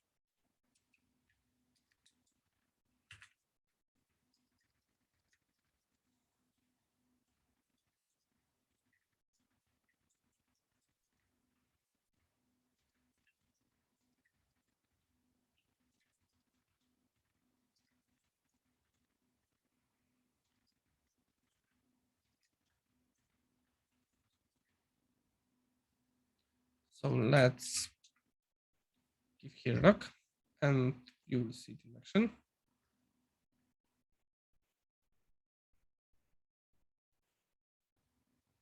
As you can see, before our actual assertion, you have the message you have put here. It's very useful when you are doing assertion on the UI, when you are doing assertion on the integration, when tests are a little more complicated and you need more information. Especially it is useful when you are using assert true. because let's be honest, if you would have information, I will going to show you, we can do the same assertion as assert history. You shouldn't ever do it, but just in case to show you that it's possible.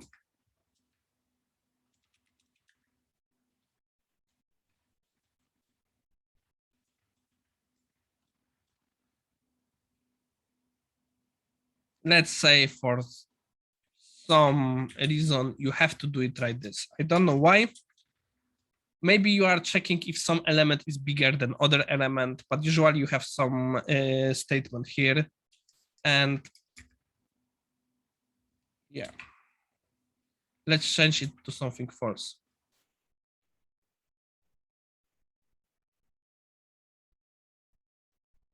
As you can see, expected true, but was false. Honestly, I don't know like you, but even with the names of some tests, especially on the UI level, there is no way I would understand what was the issue. Sorry. And this is kind of requiring code digging. Oh yeah, sorry, I completely forgot. Dennis, thank you for catching. Yes, we are going another break. We will see again after 10 minutes. So see you in 10 minutes.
Okay, we are slowly preparing for continue. We have few more minutes because we started 57,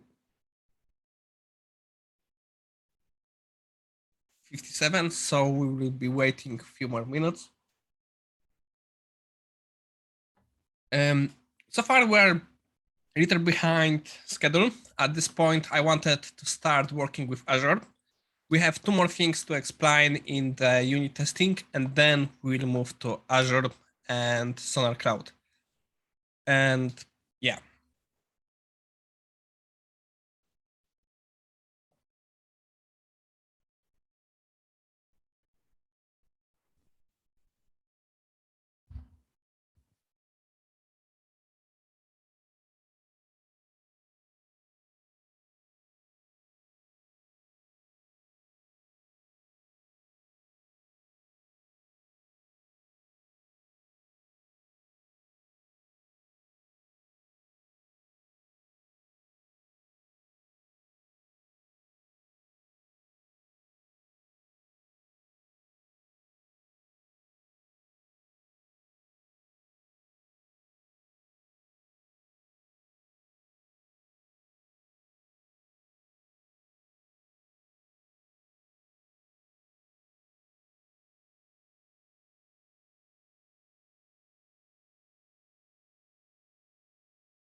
Okay, so as I was saying a few minutes before, I'm going to show you one more thing in unit tests, and then we'll move to do some stuff in pipelines in Azure.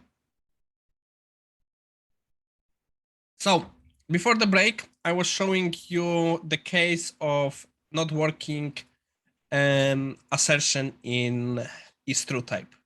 This is kind of fake assertion. Usually would have something checking bull here, but okay.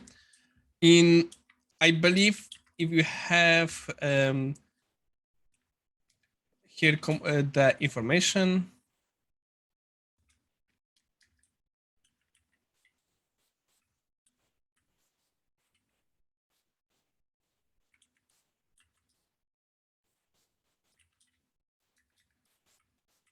Yeah. Paper. Yeah, I know that the prompt is wrong, but yeah, now the assertion is a little more readable. I strongly encourage you, if you are using an unit, to give yourself some information in the assertion, some additional information here. It's not always required for assert it will, that kind of stuff, but in case of is true, seriously, you need this. Since we are here, another thing that is interesting in the NUnit, NUnit was law for a long time didn't want this. This is something they were actively opposing. XUnit, as far as I know, also still opposing this. It's called assert multiple.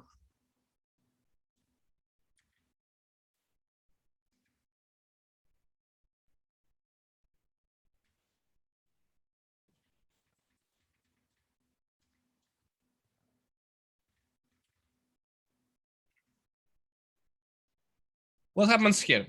We have the Lambda function, which is actually our assertions, wrapped in something called assert multiple. Now, when we run this, we will have output of both assertion. Well, the one assertion failed, the other passed, so we have the only one assertion input, but let's make them both failing right now.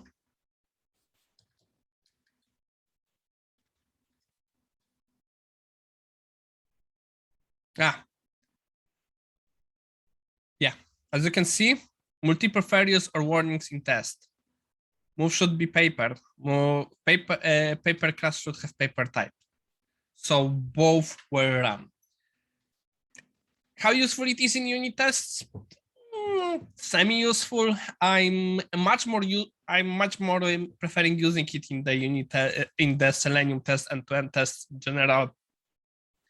Kind of rare in integration testing, but sometimes you want to check more than one thing in test. It's good to do it there. Okay, the last thing, the last but not least. Sorry, not this button. Okay. Setup. Sometimes, especially in higher level tests, we want to be able to set up some stuff. In case of a unit,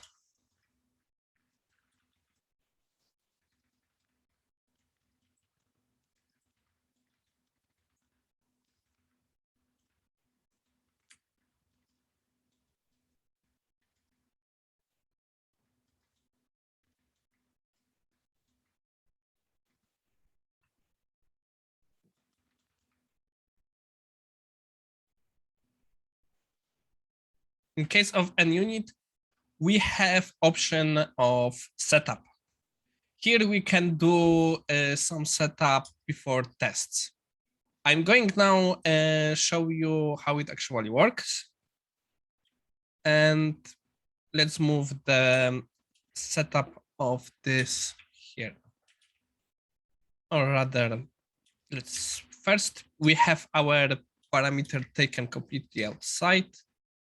Outside, I have deleted too much. Outside, we cannot have the element here.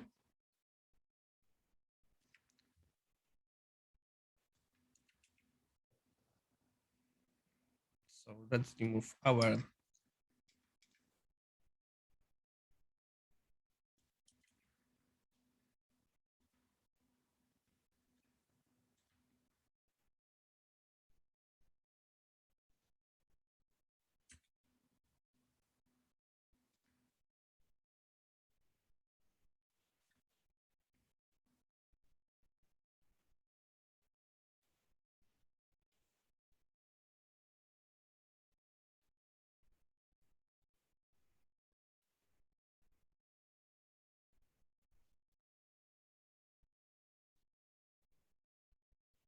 right. So as you can see, the stuff that was set up in tests was done before, was done here. In our current case, it was done before every test. There is also setup fixture.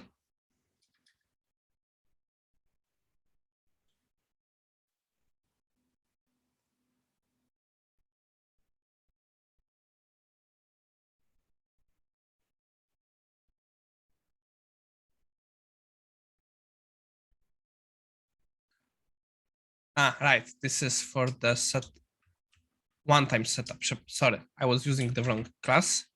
Setup fixture is kinda option that you can take it outside of the test. We won't be doing it today or during this course. And now this is done once. It's done once before all the test. I will show you it working in 1 second. And run.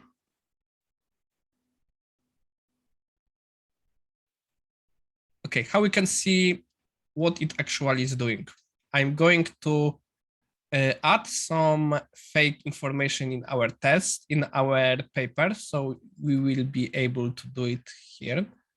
What will be adding? Public int counter równa się 0.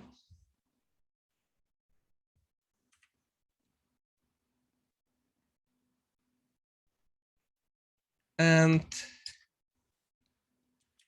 counter plus.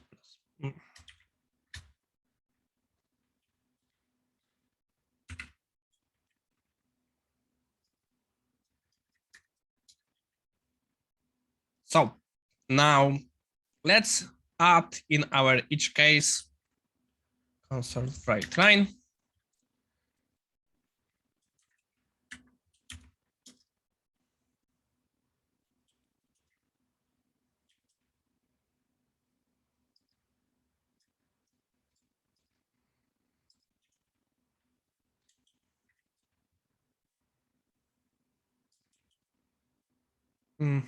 In this case, we won't be doing it because it's on the end. But let's run it. Sorry. As you can see,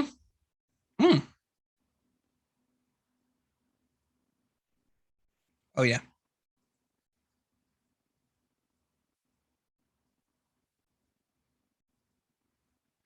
As you can see, in case of some of our tests, we got the value 0. In case of the other of our tests, which actually were increasing the value of is winning, the value started going up. If we are using setup normal, this won't happen. The value will be always 0, or rather should be. Or rather 1, because in this case, because we done incrementation by 1. Cool. Why do you care about this? For example, if you want to set up your browser, run a Selenium WebDriver, do clear cache, do some database setup that is one time only. You want to do it in the one-time setup. You don't want to do it in the setup for every case. In setup for every case, it's that stuff that is other way around. But you cannot do it in XUnit. XUnit does similar to setup. There is also after test cleanup. I'm sorry, where you can remove some stuff. You can clean database. You can do other stuff there. Usually, you shouldn't be using cleanup. Better is to do everything in setup. But for example, you may want to send test reports, that kind of stuff. It can be done in cleanup. XUnit doesn't have that. XUnit have two things. It's using interface I is disposable for cleaning, which is the standard development function. And if you want to set up something, you should be using method, you should be using constructor. So basically for us here, you are doing paper test. Sorry. And in paper tests, you are doing, let's add our line to all these tests here. So you will be able to see it in action. Yeah. Is there one more test when I have to add it? No, I have everything. Paper test, run test.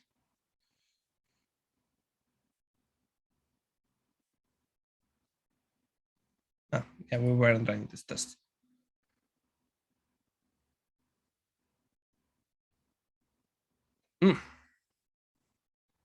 First thing first, as you can see, we are not getting the output here. That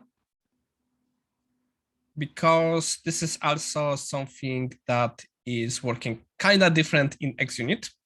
So let's do simple assertion here.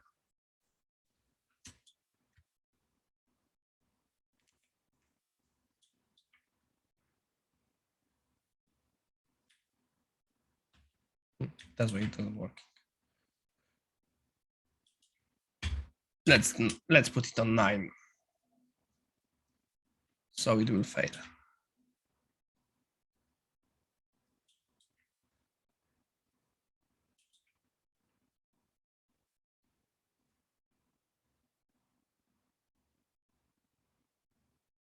Zero, zero, zero, zero. What's the meaning of this?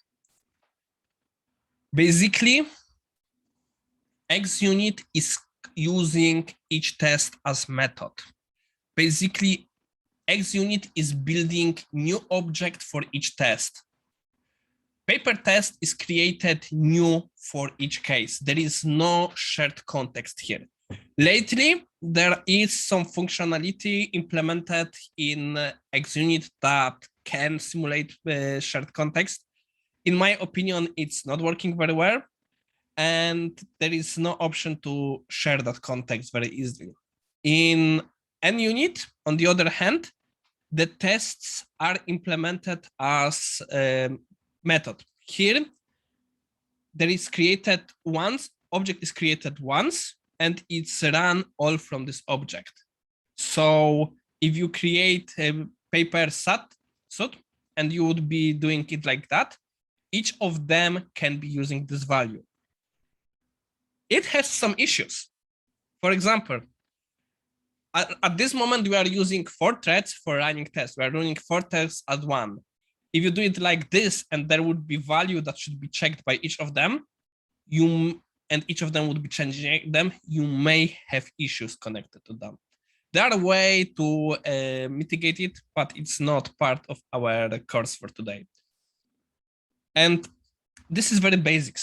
We have done absolute basics of the code. I'm going to clean this code to actually be much more usable state.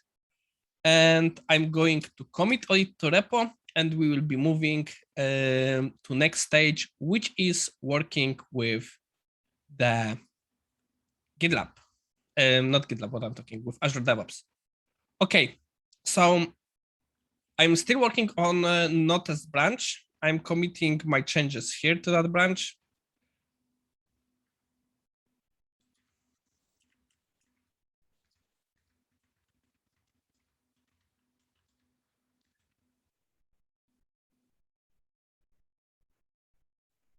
And now I'm pushing it to repo online. Now, let's move to Azure. 1 second, I need to open. I am here. What I have done, I have already created project for TDD workshop. You can create projects as you want using new project options. You can put name, you can put description. If you are putting it as visible, you have to follow code of conduct. So no racist terms, and be nice, that kind of stuff. And I think you cannot create project. No, you cannot. You actually can do projects that are selling values. And previously private was paid. Right now, you can also create private project as unpaid customer. After that, you are getting the project here. Here, what is interesting to you, there are pipelines. I have created the pipeline for my experimentation yesterday. We won't be touching this. We try to create new pipeline. And basically, when you create a new pipeline, you can select what repo you are using. If you are keeping here repo here, there is no problem. Or you can use GitHub. I'm actually using GitHub because there is my code. Next, if you are not logged to GitHub, you will be asked to connect to GitHub. You will have to allow access to the repos on the GitHub. That is nothing complicated. I'm thinking you are intelligent people, so we're not going to be doing it here. So as you can see, I have quite a lot of repos created to which I have access. I'm going to use the repo for TDD.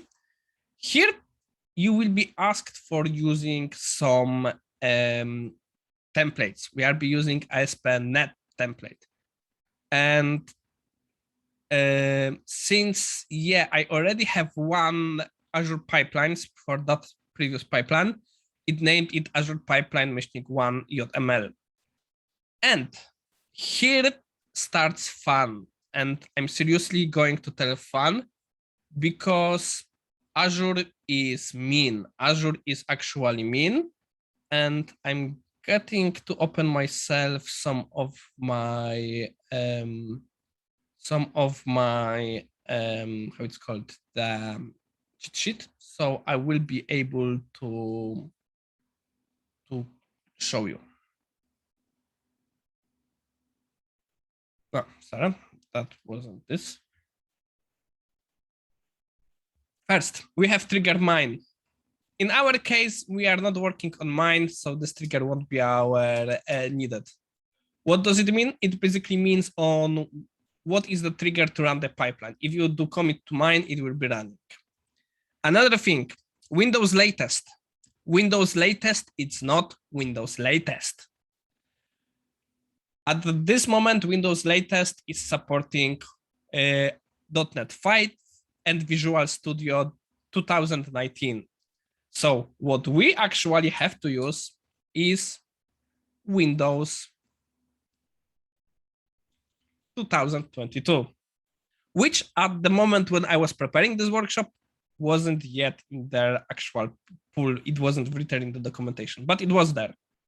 Then we have our standard solutions. We really have to change the platform. We will be building debug because if we will build release, we won't be running tests. Next, there is some commands, but we will be needing few more additional commands. First, we will be needing to describing which .NET we will be using. We'll be using .NET 6. You can do it from show assistant. You can use here .NET. No, sorry, first use will be use.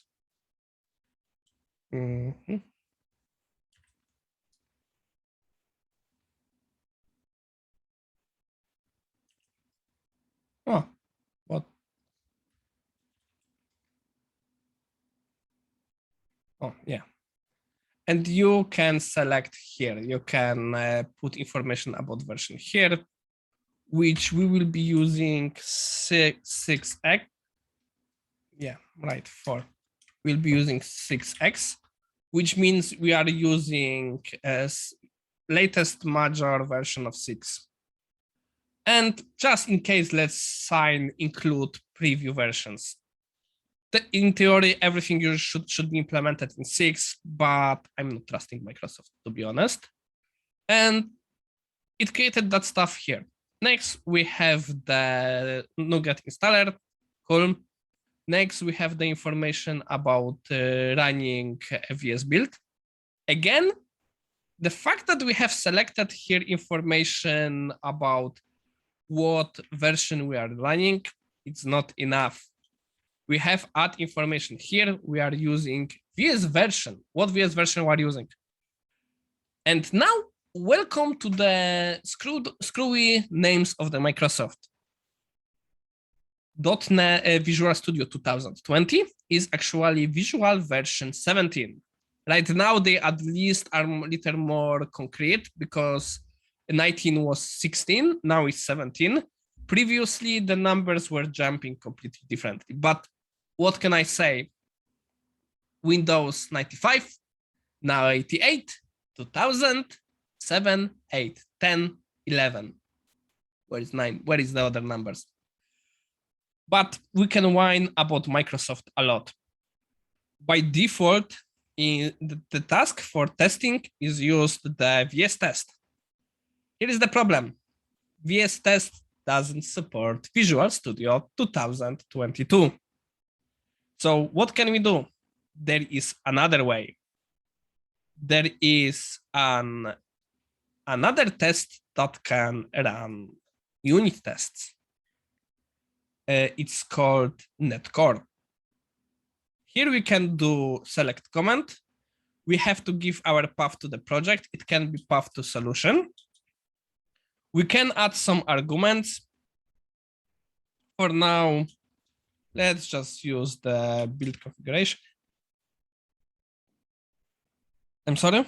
And add. Oh, yeah. And since I forgot to put it in the right place, it was put in the wrong place. Yeah.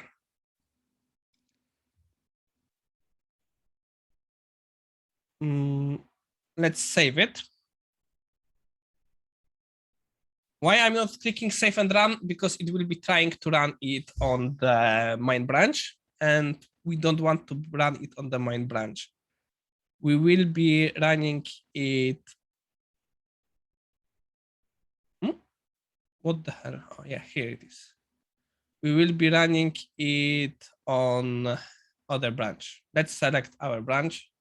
Oh, I did screw up something. 1 second.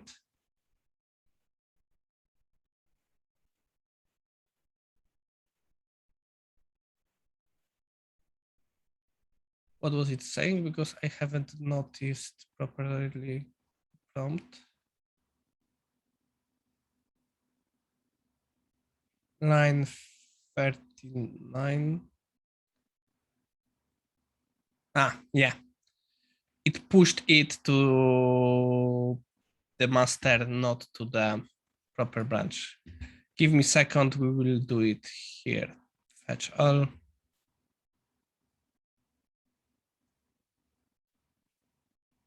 Cherry pick this commit.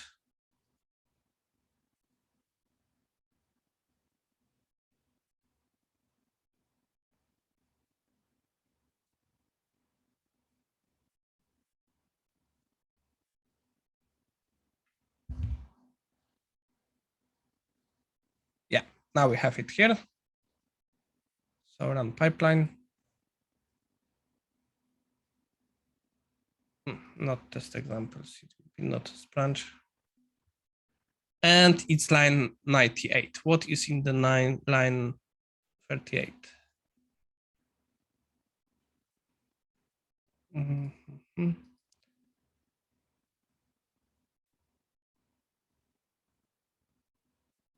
Ah, yeah. Save. Save.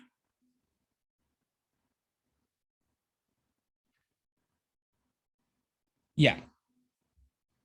If I haven't screwed up anything, now the test should be running. We will go here in a few moments. In meantime, we can set up stuff in the, how it's called, in the Sonar Cloud. Sonar Cloud. Sonar Cloud is tool for running code coverage. Unfortunately, I already have the code coverage done for this project, but as you can see right now, it's information only for the main branch. We don't have information for our private branch. I have here information about code coverage. I will show you how to set up it to some degree. I won't be doing everything here. For example, I won't be leading you how to create project here, how to connect it to GitHub, GitHub to Azure Devops, because actually that information is going quite well. What I will be doing here, I will show you what you need also to do to be able to collect code coverage. For now, the step that was most dangerous have been run correctly. Okay, so what is actually the element that you need for code coverage? You need two things. First, we need to start collecting the code coverage. And to do that, there is a very specific file that you need to use. There is file called code coverage run settings. This file is ancient.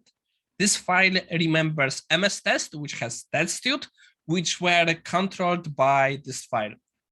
And this, if you have the more expensive version of Visual Studio, this is the stuff that can be used for a creation of the code coverage. I seriously, I wouldn't suggest you learning how to create this file. Just when you have one to access, just copy and reuse. And this is what we're going to do. We're going just copy this file and we're going to reuse it. Give me a second. I will be doing it here. Where is this? TDD workshop. Okay. test.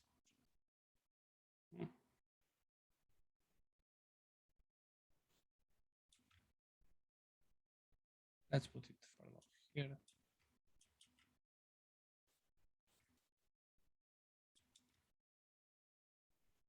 To return to our branch, check out no test branch.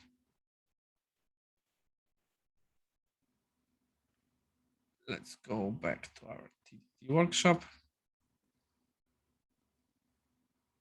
and put this file here.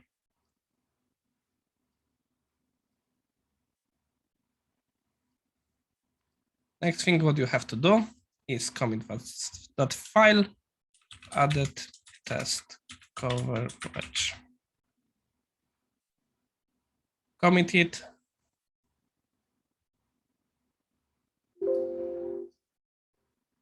And we will be playing with him in a moment.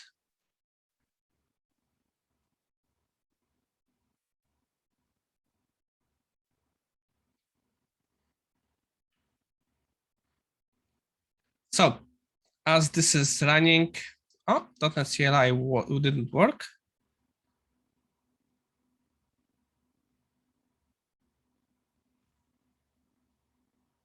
Oh, did I forget to change the Nougat information? No, I shouldn't. Use Nougat in Windows is proper version. Use .NET is set up for the proper version. Nougat Installer restore solution is okay. VS build is saying version 17. Build platform looks okay. Command, test solution, configuration. What was there? One more time.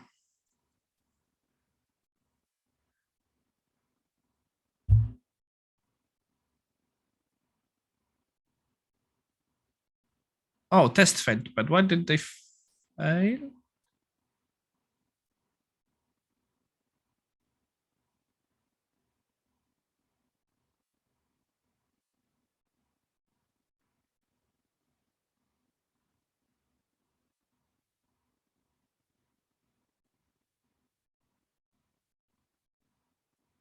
Okay, one more time. Reload. Did we forget to fix some tests? Let's see.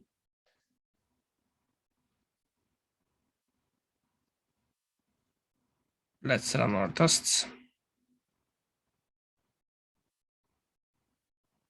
Yeah, we forgot to fix some tests. What was the problem? Huh, I thought I deleted these lines.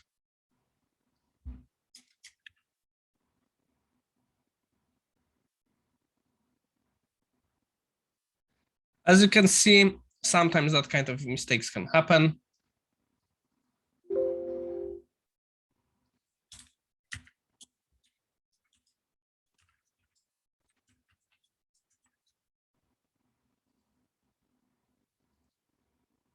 Yeah, okay. So since we are already here, let's finish our setup for this. Next thing, what we need for code coverage to work, we need to use also collect coverage. Yeah. Now, what should be happening? I'm forgetting you shouldn't be using control save. Yeah, I'm working on the mine branch, not our collect branch. Let's switch to no test, leave, and let's add to our information.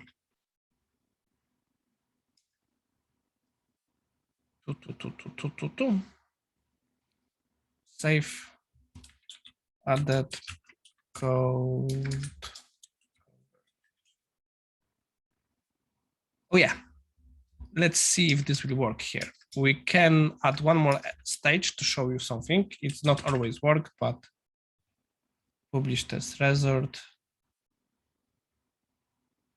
merge test result, fake test result.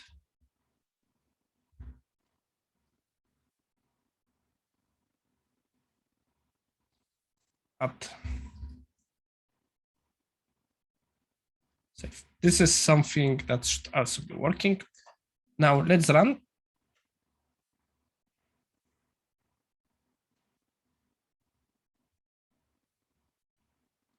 So if I haven't screwed up anything, now the pipeline should pass. In meantime, I'm going to show you what Sonar Cloud collects. First, what is Sonar Cloud? Sonar Cloud is cloud version of Sonar Cube, which is tool for quality gates, linters, and it's also looks at code coverage. In this case, we are able to see what is going in our code, what is our coverage, what isn't coverage. For example, in case of rock, paper, scissors, it's saying, this is in my older branch that I have covered user interface.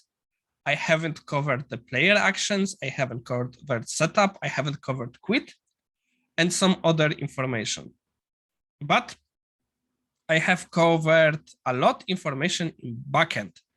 For example, backend engine is covered 100%. It's not entirely correct because there are some lines that are kind of covered by proxy. They are not covered straight, but they are covered by other tests. What I'm wanting you to know, code coverage is very good tool if you are looking where you can improve, where you can do. I'm not a big fan of using it as quality gate because Sonar Cloud can even fail your build if you have too low level of the code coverage. I don't want you to rely on this one. It's good to have some proxy level, but when you are adding new tests, when you are improving your code coverage that you don't have, never aim from 100. Code coverage, especially this kind, which is line coverage, how many lines? It's not ideal. The fact that you have covered line doesn't mean you have covered all decisions, you covered all path, or even that your test is actually properly written. I'm usually saying if you are above 80%, it's great. If you are above 16%, it's good. I would advise against aiming for 90 or 100% because it will lead for you to covering very stupid things. Oh, and this time I failed on the build driver. Ah, right. When you are using when you are using the many parameters, you cannot just add build configuration. You have to. Yeah, again, I'm not on the right branch.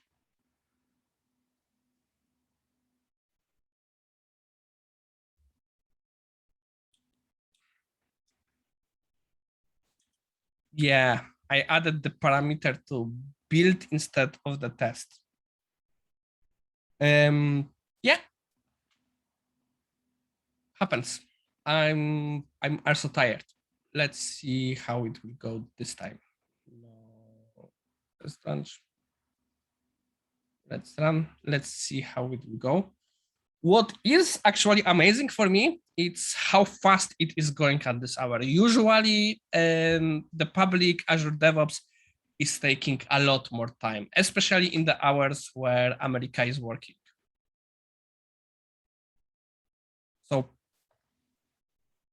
okay, let it go. And in meantime, we will start looking what you have to do to actually use the Sonar Cloud. First, you will have to install some elements to your Azure Devops from the marketplace. When you will be adding new project and you will selecting that project should be from Azure Devops, it will lead you to select that kind of stuff. It will be telling you where to go to install that. Then first, you will have to add the step that is called prepare Sonar Cloud. I'm usually adding it under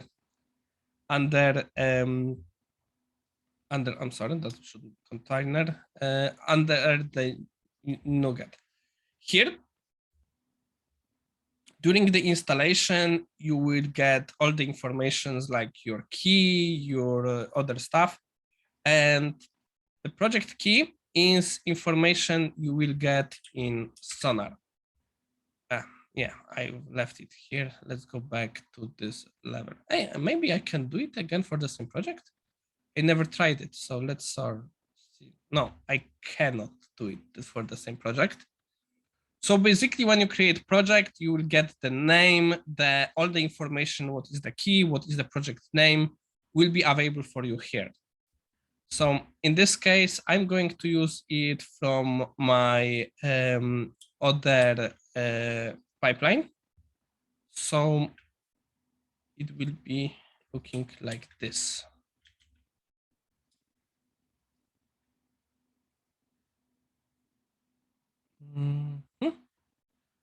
So after that, after you run build, after you run, this is the thing I haven't taken into account planning it, that I will be nonstop forgetting to change branch. So after you do stuff like this, next stuff you can do is first you have to add another Sonar element. It's Sonar run analyze.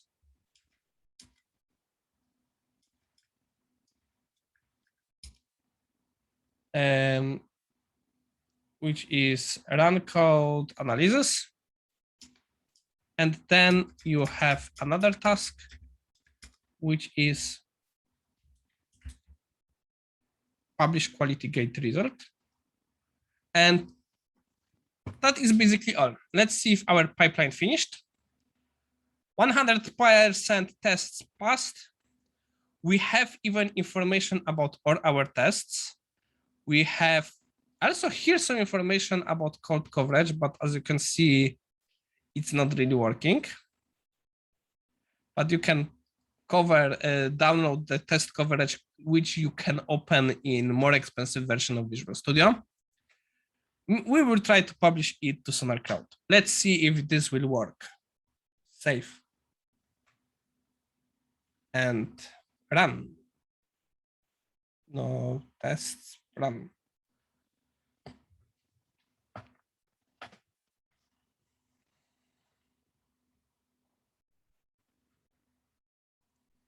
So let's see how it's going. The job is setuping. Okay, so what is that file? Code coverage settings is the setup for using code coverage in Visual Studio. If you have the more expensive version of Visual Studio, if I remember correctly, Enterprise, you can generate this file automatically. If you are using MS Test, there are some functions also to generate it. But in most cases, if you are using it just for code coverage, just Google code coverage and take this file. I'm using the same file for it for a long time.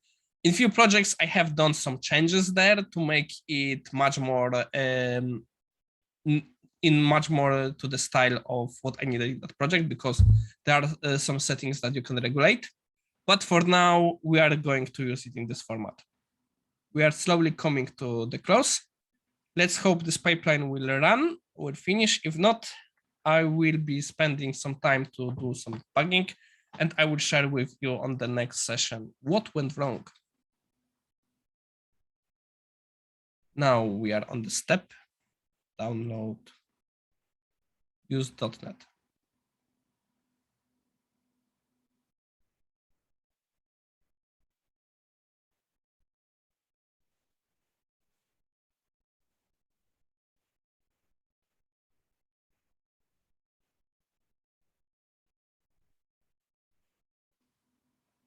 Yeah, there is not much to see here.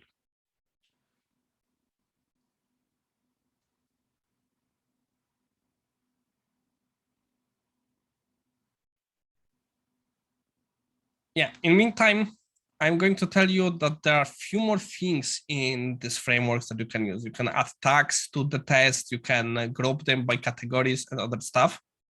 But for today, we were planning to do the minimum, so we weren't doing it. There is lots more there. There is lots more there, but it's not for today and for now.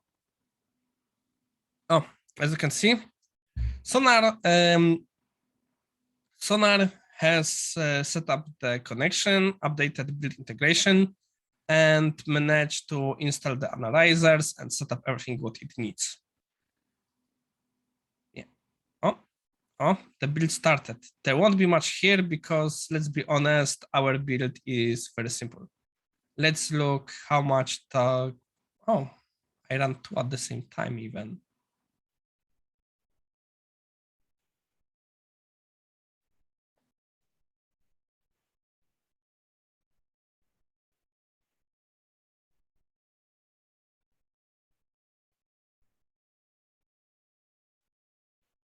So this is 10, this is, what is this?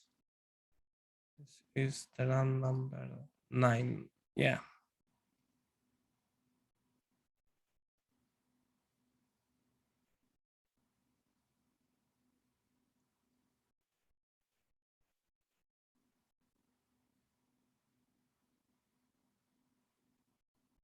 Oh, 9 have finished.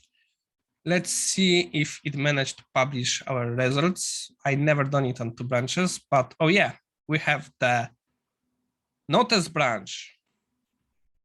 Quality gate failed because of duplication of, oh yeah, we have 2 code smells which were the problem. And the code coverage, this is the interesting metric. It got 100% of new 2 lines, but as you can see, it's looking just at the main branches, you know, on the main line. It's compared what was the new code to the master. If we would be running this as the main, it would we see much more issues here, much more stuff. So yeah, this is when you do it on the branch. Let's see if we can compare it to the main. No, we don't see the option here. But it's also important information to know. Anyway, this is all for today. Today, we have learned the basics of the setup of the unit test in C# in the Visual Studio 2022 with the .NET 6. We have set up the most simple pipeline for running tests. There are much more complications. We can do that. We can add much more information there.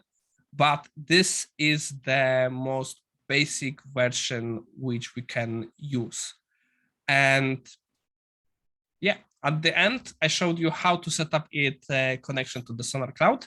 I have done it first time on the branch. I never done it just for the branch, so I wasn't expecting it to work, how it would be working, but it gives you much more information. Okay, so this is all for today. If you have any questions, you can ask them now. If not, we will be finishing and we'll be seeing each other on the Wednesday. Thank you for your time.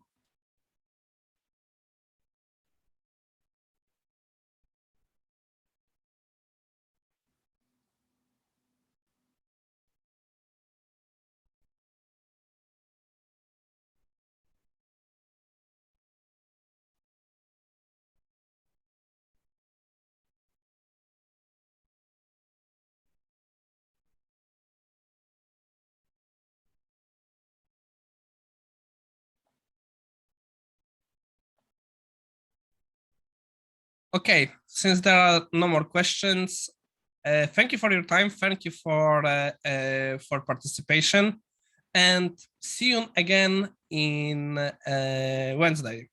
Bye.